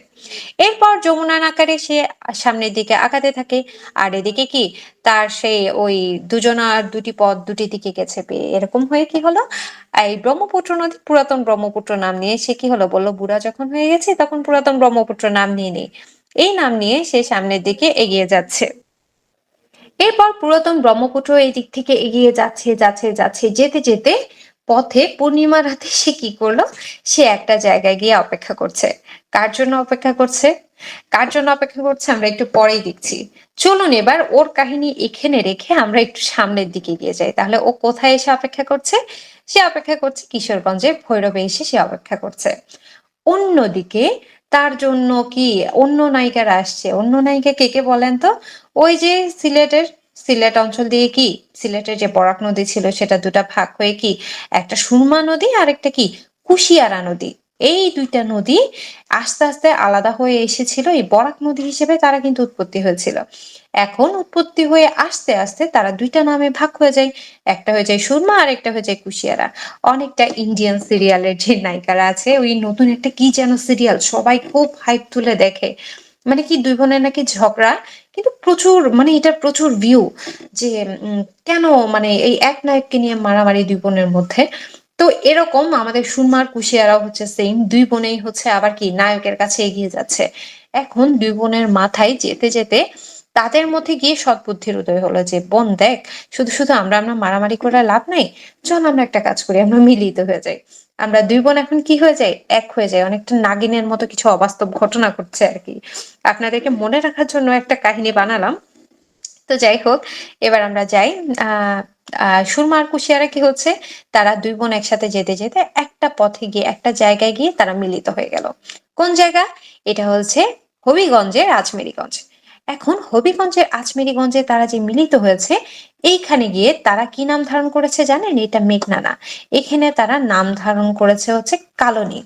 কালনী নাম ধারণ করে তারা সামনের দিকে, তারা কি দুই বোন এক হয়ে গেল। দুই বোন এক হয়ে এবার সামনে সামনে যেতে যেতে যেতে যেতে যখন ভৈরবের কিশোরগঞ্জে চলে গেল, দেখা হলো কার সাথে, নায়ক পুরাতন ব্রহ্মপুত্রের সাথে। তারা দুজন এবার মিলিত হয়ে গেল কোথায়, কিশোরগঞ্জের ভৈরবে। এরপর তারা এখানে মিলিত হয়ে আবার সামনের দিকে যাচ্ছে, কিন্তু যাওয়ার সময় তারা কি করলো, তারা বললো এবার আমরা যে এক হয়ে গেছি সেটা অন্যদেরকে জানতে দেওয়া যাবে না। ওই যে সিরিয়ালের মধ্যে কি পিছনে এক কাহিনী সামনে দেখায় এক কাহিনী, তারপর দেখায় পিছনে, ওই যে ব্যাপারটা হয়েছে অনেকটা, আমি যে কি বলে যেন, ওই যে আমাদের ম্যাডাম একজন বলতো তখন যে তোমরা যে আমি যে পড়াই তোমরা যে সেটা বুঝো না, সেটা যে আমি বুঝি তোমরা কি সেটা বুঝো। তো অনেকটা ব্যাপারটা হয়ে যায় এরকম, যে তারা আবার কি করলো, তারা বলছে যে আমরা এবারে মিলিতভাবে ফ্লার্ট করব সামনে গিয়ে, যাকে পাই তার সাথে। এখন চলো আমরা আবার হচ্ছে আমরা দুজন কি মিলিত হয়ে যাই। কে কে মিলিত হলো, পুরাতন ব্রহ্মপুত্র আর কালনী নাম ধারণ করা যে সুরমা কুশিয়ারা এক হয়ে কালনী হলো। এরপর কালনী মিলিত হলো ব্রহ্মপুত্রের সাথে, এবং তারা চারো যে তিন চারটা নাম নিয়ে যে মিলিত হলো ভৈরবে, কিশোরগঞ্জের ভৈরবে, সেখানে তারা আরেকটা নাম ধারণ করে যার নাম হচ্ছে মেঘনা। মেঘনা নাম নিয়ে এবার তারা সামনের দিকে এগিয়ে যাচ্ছে যাচ্ছে যাচ্ছে। এবার তাদের কাহিনী একটা জায়গায় এসে কি স্টপ করে দিই আমরা, কোথায়, তাদের কাহিনী স্টপ করব হচ্ছে চাঁদপুরে। আমাদের কি শাহরিয়ার ভাইয়ের বাপের বাড়িতে আর কি, আমরা 1 নাম্বার 2 নাম্বার 3 নাম্বার 4 নাম্বার শ্বশুর বাড়ি বাদ দিয়ে এখন আমরা ভাইয়ের একটু বাপের বাড়ির দিকে যাই। তো শাহরিয়ার ভাইয়ের বাপের বাড়ি হচ্ছে আবার চাঁদপুরে। তো চাঁদপুরে গিয়ে আমরা ওয়েট করছে, কে ওয়েট করছে আমাদের জন্য, মেঘনা ভাবি। আমি জানি না আবার ভাইয়ের কোনো 1 নাম্বার 2 নাম্বার 3 নাম্বার 4 নাম্বার কোনো ভাবির নাম কি মেঘনা আছে কিনা, এটা কিন্তু আবার আমি জানি না, আমার দোষ দিয়েন না। হ্যাঁ, এবার দেখেন আমরা একটু দেখি যে আমাদের কি যমুনা নদী, ওই যে পুরাতন ব্রহ্মপুত্র আর যমুনা আলাদা হয়ে গিয়েছিল না, তো সেখানে তারা গিয়ে একটা জায়গায় অবস্থান করছিল না, একটা জায়গায় অপেক্ষা করছিল কার জন্য যেন, কার জন্য অপেক্ষা করছিল, গোয়ালন্দ রাজবাড়িতে সে অপেক্ষা করছিল আরেকটা নদীর জন্য, আর কাকে কি আহ ফাঁদে ফেলা যায়। এখন কাকে ফাঁদে ফেললো, চাঁপাই নবাবগঞ্জ দিয়ে যে আমাদের গঙ্গা নদী যেটা আসছিল সেটা তো পদ্মা নাম ধারণ করে বাংলাদেশে আসছে। যমুনা বলল এবার তাহলে পদ্মাকেই একটু মানে কি বলে পদ্মাকেই একটু যাচাই বাছাই করে দেখি, পদ্মাকে নিয়ে হচ্ছে আগানো যাক। এখন পদ্মাও খুশি মনে নাচতে নাচতে আসছে, এসে এসে দেখা হয়ে গেল রাজবাড়ির গোয়ালন্দতে, এসে দেখা হয়ে গেল যমুনার সাথে। এখন এই যমুনার এখানে এসে তারা করলো কি, যমুনা আর পদ্মা এখানে মিলিত হয়ে গেল। কোথায় মিলিত হলো? রাজবাড়ির গোয়ালন্দে মিলিত হলো। এবং এরপরে পদ্মার প্রভাবটা এতটাই বেশি ছিল যে যমুনা আর টিকতে পারেনি। যমুনা নিজের নামটা টিকিয়ে রাখতে না পেরে যমুনাও পদ্মা নাম ধারণ করে এবার সামনের দিকে এগিয়ে যাচ্ছে। বলেন তো এবার যেতে যেতে শারিয়ার ভাইয়ের বাপের বাড়িতে গিয়ে বাপের বাড়িতে কে অপেক্ষা করছে? বাপের বাড়িতে অপেক্ষা করছিল মেঘনা ভাবি। এরপর মেঘনা ভাবি পদ্মা ভাইয়ের সাথে মিলিত হয়ে, পদ্মা ভাই না, পদ্মাটাও ভাবি, ওটা একটু রংধনু আর কি, বুঝে নেন না। তো পদ্মা নদীর সাথে মেঘনা নদী মিলিত হয়ে শেষমেশ তারা গিয়ে পড়লো কোথায়? আবার একসাথে মিলিত হয়ে মেঘনা নাম নিয়ে তারা সামনে যেতে যেতে মেঘনা ভাবির জয় জয়কার করতে করতে তারা বঙ্গোপসাগরে গিয়ে মিলিত হলো। ওকে, তাহলে এভাবে করে তাদের কেচ্ছা খতম হলো যে তারা বঙ্গোপসাগরে গিয়ে কি সব প্রেম শহীদ হয়ে গিয়েছে। অন্যদিকে দেখেন আমাদের রাঙামাটিতে যে কর্ণফুলী নদী আছে এটা তো আমরা জানি। এখন রাঙামাটির কর্ণফুলীটা যেতে যেতে পথে সে কোথায় গিয়ে আটকে গেল? চট্টগ্রামের কালুরঘাটে। কালুরঘাটে গিয়ে সে অপেক্ষা করছে। আবার এদিক থেকে কি আমাদের যে ওই যে খাগড়াছড়ির বাদনাতলী থেকে যে হালদা নদী ছিল সেই হালদা নদীটা সামনের দিকে গিয়ে আসছে। আস্তে আস্তে চট্টগ্রামের কালুরঘাটে তাদের দুজনের দেখা হয়ে গেল। এখন এদের দেখা হওয়ার পর কি হবে বলেন তো? তারা দুইটা মিলিত হয়ে যাবে এবং এই দুইটা মিলিত হয়ে আবার কি হবে? এদিকে গিয়ে তারা এই যে এদিক থেকে তারা কি বঙ্গোপসাগরে পতিত হবে। এই হলো তাদের কেচ্ছা কাহিনী। তাহলে আমরা মোটামুটি বুঝে গেলাম কয়েকটা মেইন মেইন জায়গায় হচ্ছে কি তারা মিলিত হয়েছে, কে কার নাম নিয়েছে। আশা করছি আপনারা বুঝতে পেরেছেন। তো যাদের কনফিউশন হবে তারা কি করবেন? তারা আরেকবার এই অংশটুকু টেনে দেখবেন এবং এরপর নিজেরা নিজেরা মিলাবেন। ওকে, ডান। তাহলে এই জিনিসগুলো আপনারা বুঝতে পেরেছেন কোনটা কিভাবে হলো। এখন এই নদ নদীর যে মিলিত স্থানগুলো সেগুলো দেখে, পদ্মা যমুনা দেখেন আমরা দেখেছিলাম যে গোয়ালন্দ যেটা আছে এখানে গিয়ে মিলিত হচ্ছে, গোয়ালন্দ রাজবাড়িতে গিয়ে মিলিত হচ্ছে এবং নাম ধারণ করে পদ্মা। এরকম করে আমরা এতক্ষণ ধরে যা যা পড়ে এসেছি সেগুলোই কি ছক আকারে এখানে দেওয়া হয়েছে। তাহলে আশা করছি এই জিনিসগুলো আপনারা কি খুব সহজেই বুঝে নিতে পারবেন। তাহলে এই ছকগুলো আমি আর এক্সট্রা করে পড়াবো না, এটা কাজ হচ্ছে আপনাদের। এরপরে তাহলে এই ছবিটা কি একটা ফ্রেশ ছবি দিয়ে দিলাম যাতে করে আপনারা নিজেরা নিজেরা কি একটু বের করতে পারেন কোনটা কোন দিকে আছে নেই। এরপরে দেখেন উপনদী আর শাখা নদী আমরা পড়েছি। উপনদী মানে কি উপর থেকে যে নদী আসে সেটা উপনদী। শাখা নদী কি যেটা নিচের দিকে কি বিভিন্ন শাখা প্রশাখা আকারে বের হয়ে যায় সেটা হচ্ছে শাখা নদী। এরকম পদ্মা নদীর উপনদী হচ্ছে কি মহানন্দা, আর শাখা নদী হচ্ছে কি কুমার, মাথাভাঙা, ভৈরব, গড়াই, মধুমতি, আড়িয়ালখা, এরকম কতগুলো নদী। তার এইগুলো আপনারা কিভাবে মনে রাখবেন? এগুলো বারবার আপনারা পড়বেন এবং ছবি দেখবেন। ঠিক আছে? আচ্ছা, ছবিটা মনে হয় এখানে পড়েনি, আমি আপনাদেরকে ছবিটা এখানে অ্যাড করে দিব আপনাদের স্লাইড দেওয়ার সময়। তাহলে আপনারা সেই ছবিটা দেখে ইজিলি এই উপনদী আর শাখা নদীটা বুঝে নিতে পারবেন। তাহলে এরপরে দেখেন বিভিন্ন নদীর কি উপনদী, শাখা নদী, এদের পতিতস্থল এগুলো হচ্ছে একটু ডিটেইলে দেওয়া হয়েছে। ওকে, তাহলে আমরা পেয়ে গেলাম বিভিন্ন নদী, এগুলো আমরা পড়ে এসেছি সেহেতু আমরা কি এগুলোকে আর এক্সট্রা করে পড়লাম না। এই যে দেখেন এই নদ নদীর উপনদী শাখা নদী কোনটা কিসে পড়েছে কোনটা না পড়েছে। তবে এই ক্ষেত্রে একটা জিনিস হচ্ছে বেশিরভাগ নদী হচ্ছে আপনার মিলবে, আবার কিছু নদী হচ্ছে আপনার মিলবে না। কিছু নদী মিলবে আবার কিছু নদী মিলবে না, এরকম আপনি দুই ধরনেরই নদী পাবেন। এখন এখান থেকে হচ্ছে আপনারা কি একটু তবুও মোটামুটি যেগুলো মিলে আপনারা সেগুলো এই চিত্র দেখে সহজে মনে রাখতে পারবেন, সেজন্য এই ছবিটা দেওয়া। তাহলে রিক্যাপ করে আসি একটু, তাই না? তাহলে আমরা রিক্যাপ করছিলাম নদ নদীর উৎপত্তি স্থল থেকে, এই যে বিভিন্ন উৎপত্তি স্থল সম্পর্কে আমরা দেখলাম, তারপর নদ নদীর মিলিত স্থানগুলো দেখলাম, এরপরে শাখা নদী উপনদী এগুলো দেখলাম, বিভিন্ন নদ নদীর এগুলো আলাদা করে দেওয়া আছে যেগুলো আমরা স্কিপ করে গিয়েছি কারণ এগুলো আমরা অলরেডি পড়ে ফেলেছি তাই। এরপরে উপনদী শাখা নদীর বিভিন্ন ছবি দেখলাম। এবার আমরা যাব যে নদী তীরবর্তী জেলা বা শহর বা স্থান এগুলো কি করবেন বলেন? এগুলো কি আমি পড়ে পড়ে যাবো আর আপনারা দেখবেন? না, এগুলোর জন্য আপনারা কি করবেন? ম্যাপ নিবেন। ম্যাপ নিয়ে আপনারা নিজেরা ধরে ধরে পড়বেন। আর আপনারা যে যার বাড়ি যেই শহরে সে তো ওইটার দিক থেকে কি আপনাদের জন্য সুবিধাই হলো, তাই না? কারণ আপনাদের কি আপনারা জানেন যে ও আচ্ছা আমার বাড়ির পাশে এই নদীটা আছে, এই নদীর পাশে তো এই অঞ্চল আছে। তো তো সেরকম একটু মাঝে মধ্যে কি সুযোগ পেলে ঘুরতে চলে যাবেন, বুঝছেন? ঘুরতে চলে গেলে হবে কি, এইসব জিনিস আর মুখস্থ করতে হবে না। অনেক জিনিস কি নিজের চোখে দেখলে বেশি মনে থাকে। ঘুরতে যাওয়ার সময় কিন্তু আবার আমাদেরকেও বলবেন, আমরাও ঘুরতে যাব। একই সাথে ঘুরে ঘুরে আমরা কি বলে স্টাডি ট্যুরের মাধ্যমে পড়াশোনা শেষ করব। তাহলে এই জিনিসগুলোকেও আমি কি করলাম, স্কিপ করলাম, যেটা আপনাদের টাস্ক। স্কিপ করলাম বলতে কি আপনারা স্কিপ করবেন তা কিন্তু না, এগুলো আপনাদের হোমওয়ার্ক।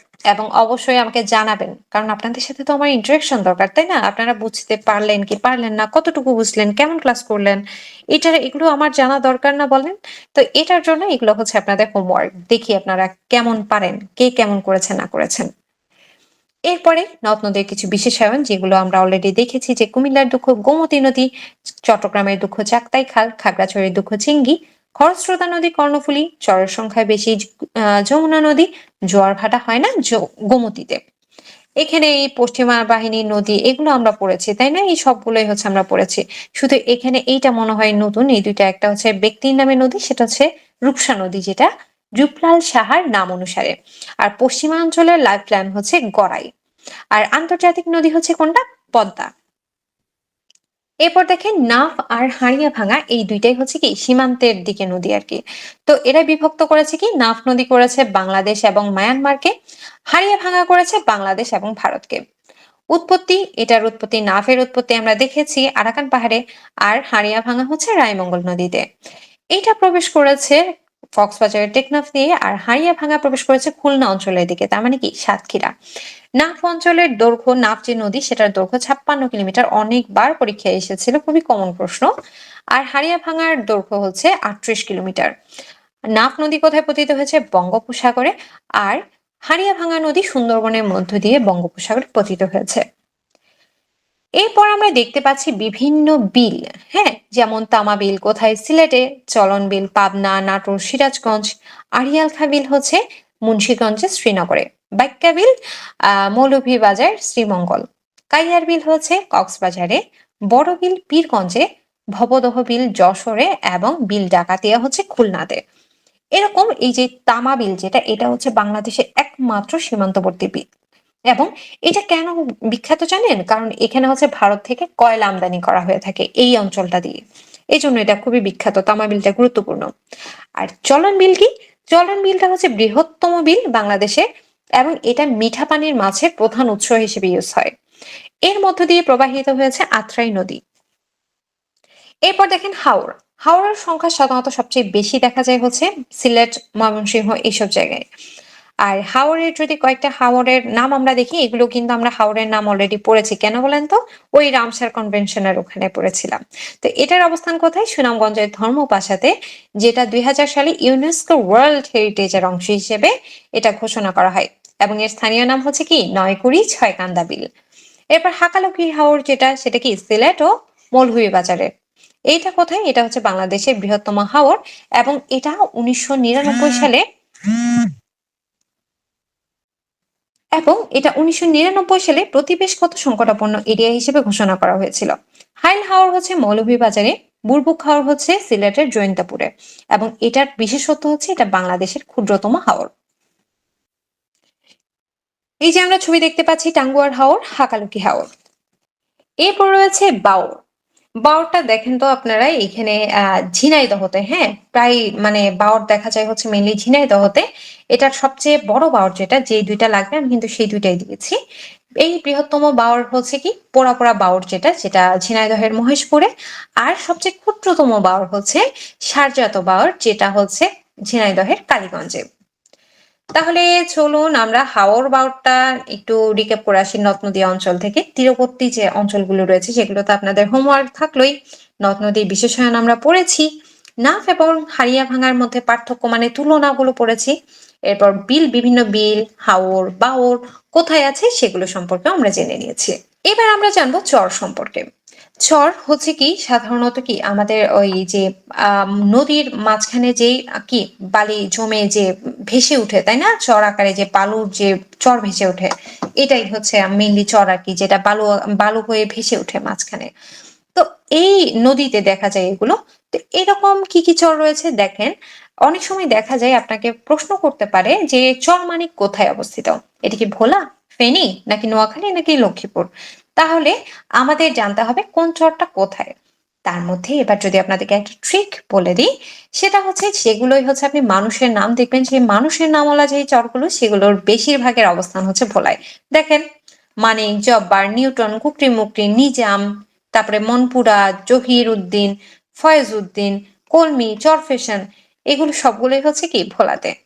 আর ফেনীতে হচ্ছে মুহুরীর চর। এটা তো গুরুত্বপূর্ণ, কারণ এখানে অনেক কি দর্শনীয় স্থান রয়েছে, তাই না? অনেকে মুহুরীর চরে ঘুরতে যায়।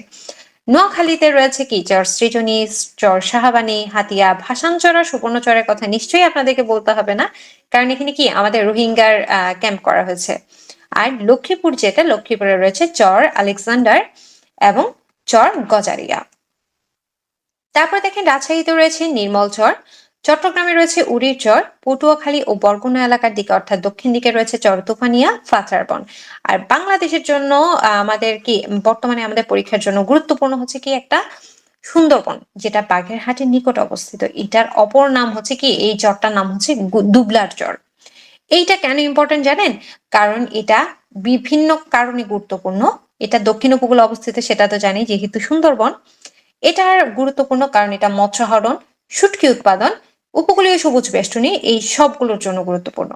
আর দুবলার চরের অপর নাম হচ্ছে জাফর পয়েন্ট। এইটা এটা মারাত্মক মারাত্মক গুরুত্বপূর্ণ স্লাইড। ওকে, এই অংশটা। তো এখন চর আমাদের কমপ্লিট হলো। তাহলে এখানে দেখেন কয়েকটা চরের আমরা কি ছবি দেখতে পাচ্ছি, চর ভোলার, তারপরে ভাসান চর, এই যে দুবলার চর। এবার আমরা জানবো বাঁধ সম্পর্কে। বাঁধের মধ্যে দুইটা গুরুত্বপূর্ণ বাঁধ যদি বলি, খুবই গুরুত্বপূর্ণ বাংলাদেশের জন্য, সেই দুইটা বাঁধ হচ্ছে একটা ফারাক্কা বাঁধ আর একটা হচ্ছে টিপাইমুখ বাঁধ। দেখেন, ফারাক্কা বাঁধ যেটা, সেটা ভারতের পশ্চিমবঙ্গের মনোহরপুরে বাঁধটা নির্মাণ করা হয়েছে। এটা গঙ্গা নদীর উপর, তার মানে কি বাংলাদেশের পদ্মা নদী যেটা, সেটার ওই ভারতের ভাগের উপরে। নির্মাণ কাজ শুরু হয়েছিল 1961 সালে এবং শেষ হয় 1974 সালে। এটার দৈর্ঘ্য কত? 2240 মিটার। এবং মৌলানা ভাসানী লং মার্চ করেছিলেন 16 মে 1976 সালে। যা উনি বুঝতে পেরেছিলেন যে বাংলাদেশের জন্য এটা কি পরিমাণ ক্ষতি করতে পারে, তাই তিনি তখন থেকে এটা রোখার চেষ্টা করেছিলেন, যদিও বা পুরোপুরি সফল হয়নি। তো দেখা যাক ভবিষ্যতে কখনো এটার আমরা সমাধান পাই কিনা। তো এই হিসেব থেকে মানে ওই দিনের পর থেকে এই 16 মে যেটা, সেটাকে ফারাক্কা দিবস হিসেবে ঘোষণা দেওয়া হয়। এই যে ফারাক্কা বাঁধ দেখতে পাচ্ছি। এরপর আছে টিপাইমুখ বাঁধ, যেটা সেটা হচ্ছে নির্মাণ করা হয়েছে বরাক নদীর উজানে। তার মানে কি বাংলাদেশের ওই যে সুরমা কুশিয়ারার যে নাম ধারণ করেছে মেঘনা, বাংলাদেশের মেঘনা, এটার উপর। তো নির্মাণ কাজ শুরু হয়েছিল 2005 সালে। এটা অবস্থিত ভারতের মণিপুর রাজ্যে। তো এই টিপাইমুখ বাঁধ যেটা, এটা হচ্ছে সেই টিপাইমুখ বাঁধ। এরপরে তিস্তা বাঁধ। তিস্তা বাঁধের অপর নাম হচ্ছে ডালিয়া ব্যারেজ। এবার কার এলাকায় চলে গেলাম বলেন তো?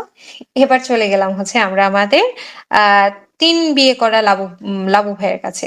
3টা বিয়ে করা লাবু ভাইয়ের কাছে। এখন লাবু ভাইয়ের এই বাসার পাশেই হচ্ছে তিস্তা বাঁধ। তো এখানের তাহলে তিস্তা বাঁধের অবস্থান কোথায় হবে? অবশ্যই লালমনিরহাট তো আছেই, সাথে হাতীবান্ধা, দোয়ানি। এবং এটার পরিচালনার দায়িত্ব রয়েছে মূলত ডালিয়া পয়েন্ট, ডিমলা এবং নীলফামারীর নামে। এখন যদি প্রশ্ন আসে যে তিস্তা নদী বাংলাদেশের কোন জেলা দিয়ে প্রবেশ করেছে? লালমনিরহাট জেলা দিয়ে প্রবেশ করেছে। কিন্তু তিস্তা বাঁধ কোথায় যদি বলে, তিস্তা বাঁধটা হচ্ছে লালমনিরহাটে অবস্থিত। এবং তিস্তা বাঁধ পরিচালনার দায়িত্বে কে রয়েছে তাহলে? সেটা হচ্ছে কি নীলফামারীতে, নীলফামারী জেলা থেকে হচ্ছে এটা পরিচালনা করা হয়ে থাকে। সুতরাং তিস্তা বাঁধ যেটা, সেটা হচ্ছে লালমনিরহাট জেলায় অবস্থিত। কিন্তু অপশনে যদি লালমনিরহাট না থাকে, তাহলে এটা কি হবে? এটার উত্তর হবে নীলফামারী। এটা আসলে মানে এইটাই হচ্ছে সবচেয়ে কি নির্ভরযোগ্য একটা তথ্য পেয়েছি। কিন্তু আপনার তিস্তা বাঁধ নিয়ে বা তিস্তা নদীর প্রবেশ পথ নিয়ে একটু কনফিউশন আছে। এক এক জায়গায় লালমনিরহাট দেওয়া, আবার কোথাও আছে আপনার নীলফামারী দেওয়া। তো এই ব্যাপারটাকে আপনারা এইভাবে করে কি একটু মাথা খাটিয়ে নিবেন যে কোনটা উত্তর দেওয়া যায়। এরপর রয়েছে বাকল্যান্ড বাঁধ। বাকল্যান্ড বাঁধটা কি? এটা হচ্ছে বুড়িগঙ্গা নদীর তীরে অবস্থিত। তার মানে কি ঢাকায়। কোথায়? সদরঘাট, ঢাকা। এবং বুড়িগঙ্গা নদীর বাম তীরে এটা অবস্থিত। তাহলে এভাবে করে আমরা এই এই অংশটাও শেষ করলাম। এবার চলুন একটু রিক্যাপ করে আসি। আমরা পড়েছি বিভিন্ন ধরনের চর নিয়ে, এরপর ভাসান চর, তারপরে হচ্ছে দুবলার চর, এরপর পড়লাম বাঁধ নিয়ে, ফারাক্কা বাঁধ, টিপাইমুখ বাঁধ, তারপর পড়লাম তিস্তা বাঁধ এবং বাকলেট বাঁধ। এভাবে করেই শেষ হয়ে গেল আমাদের এই বাড়িমণ্ডল এবং বায়ুমণ্ডলের চ্যাপ্টার। তাহলে আজকে এ পর্যন্তই। ধন্যবাদ এতক্ষণ ধরে ধৈর্য ধরে সাথে থাকার জন্য। পরবর্তী ক্লাসের আমন্ত্রণ জানিয়ে আজকে এ পর্যন্তই। ধন্যবাদ।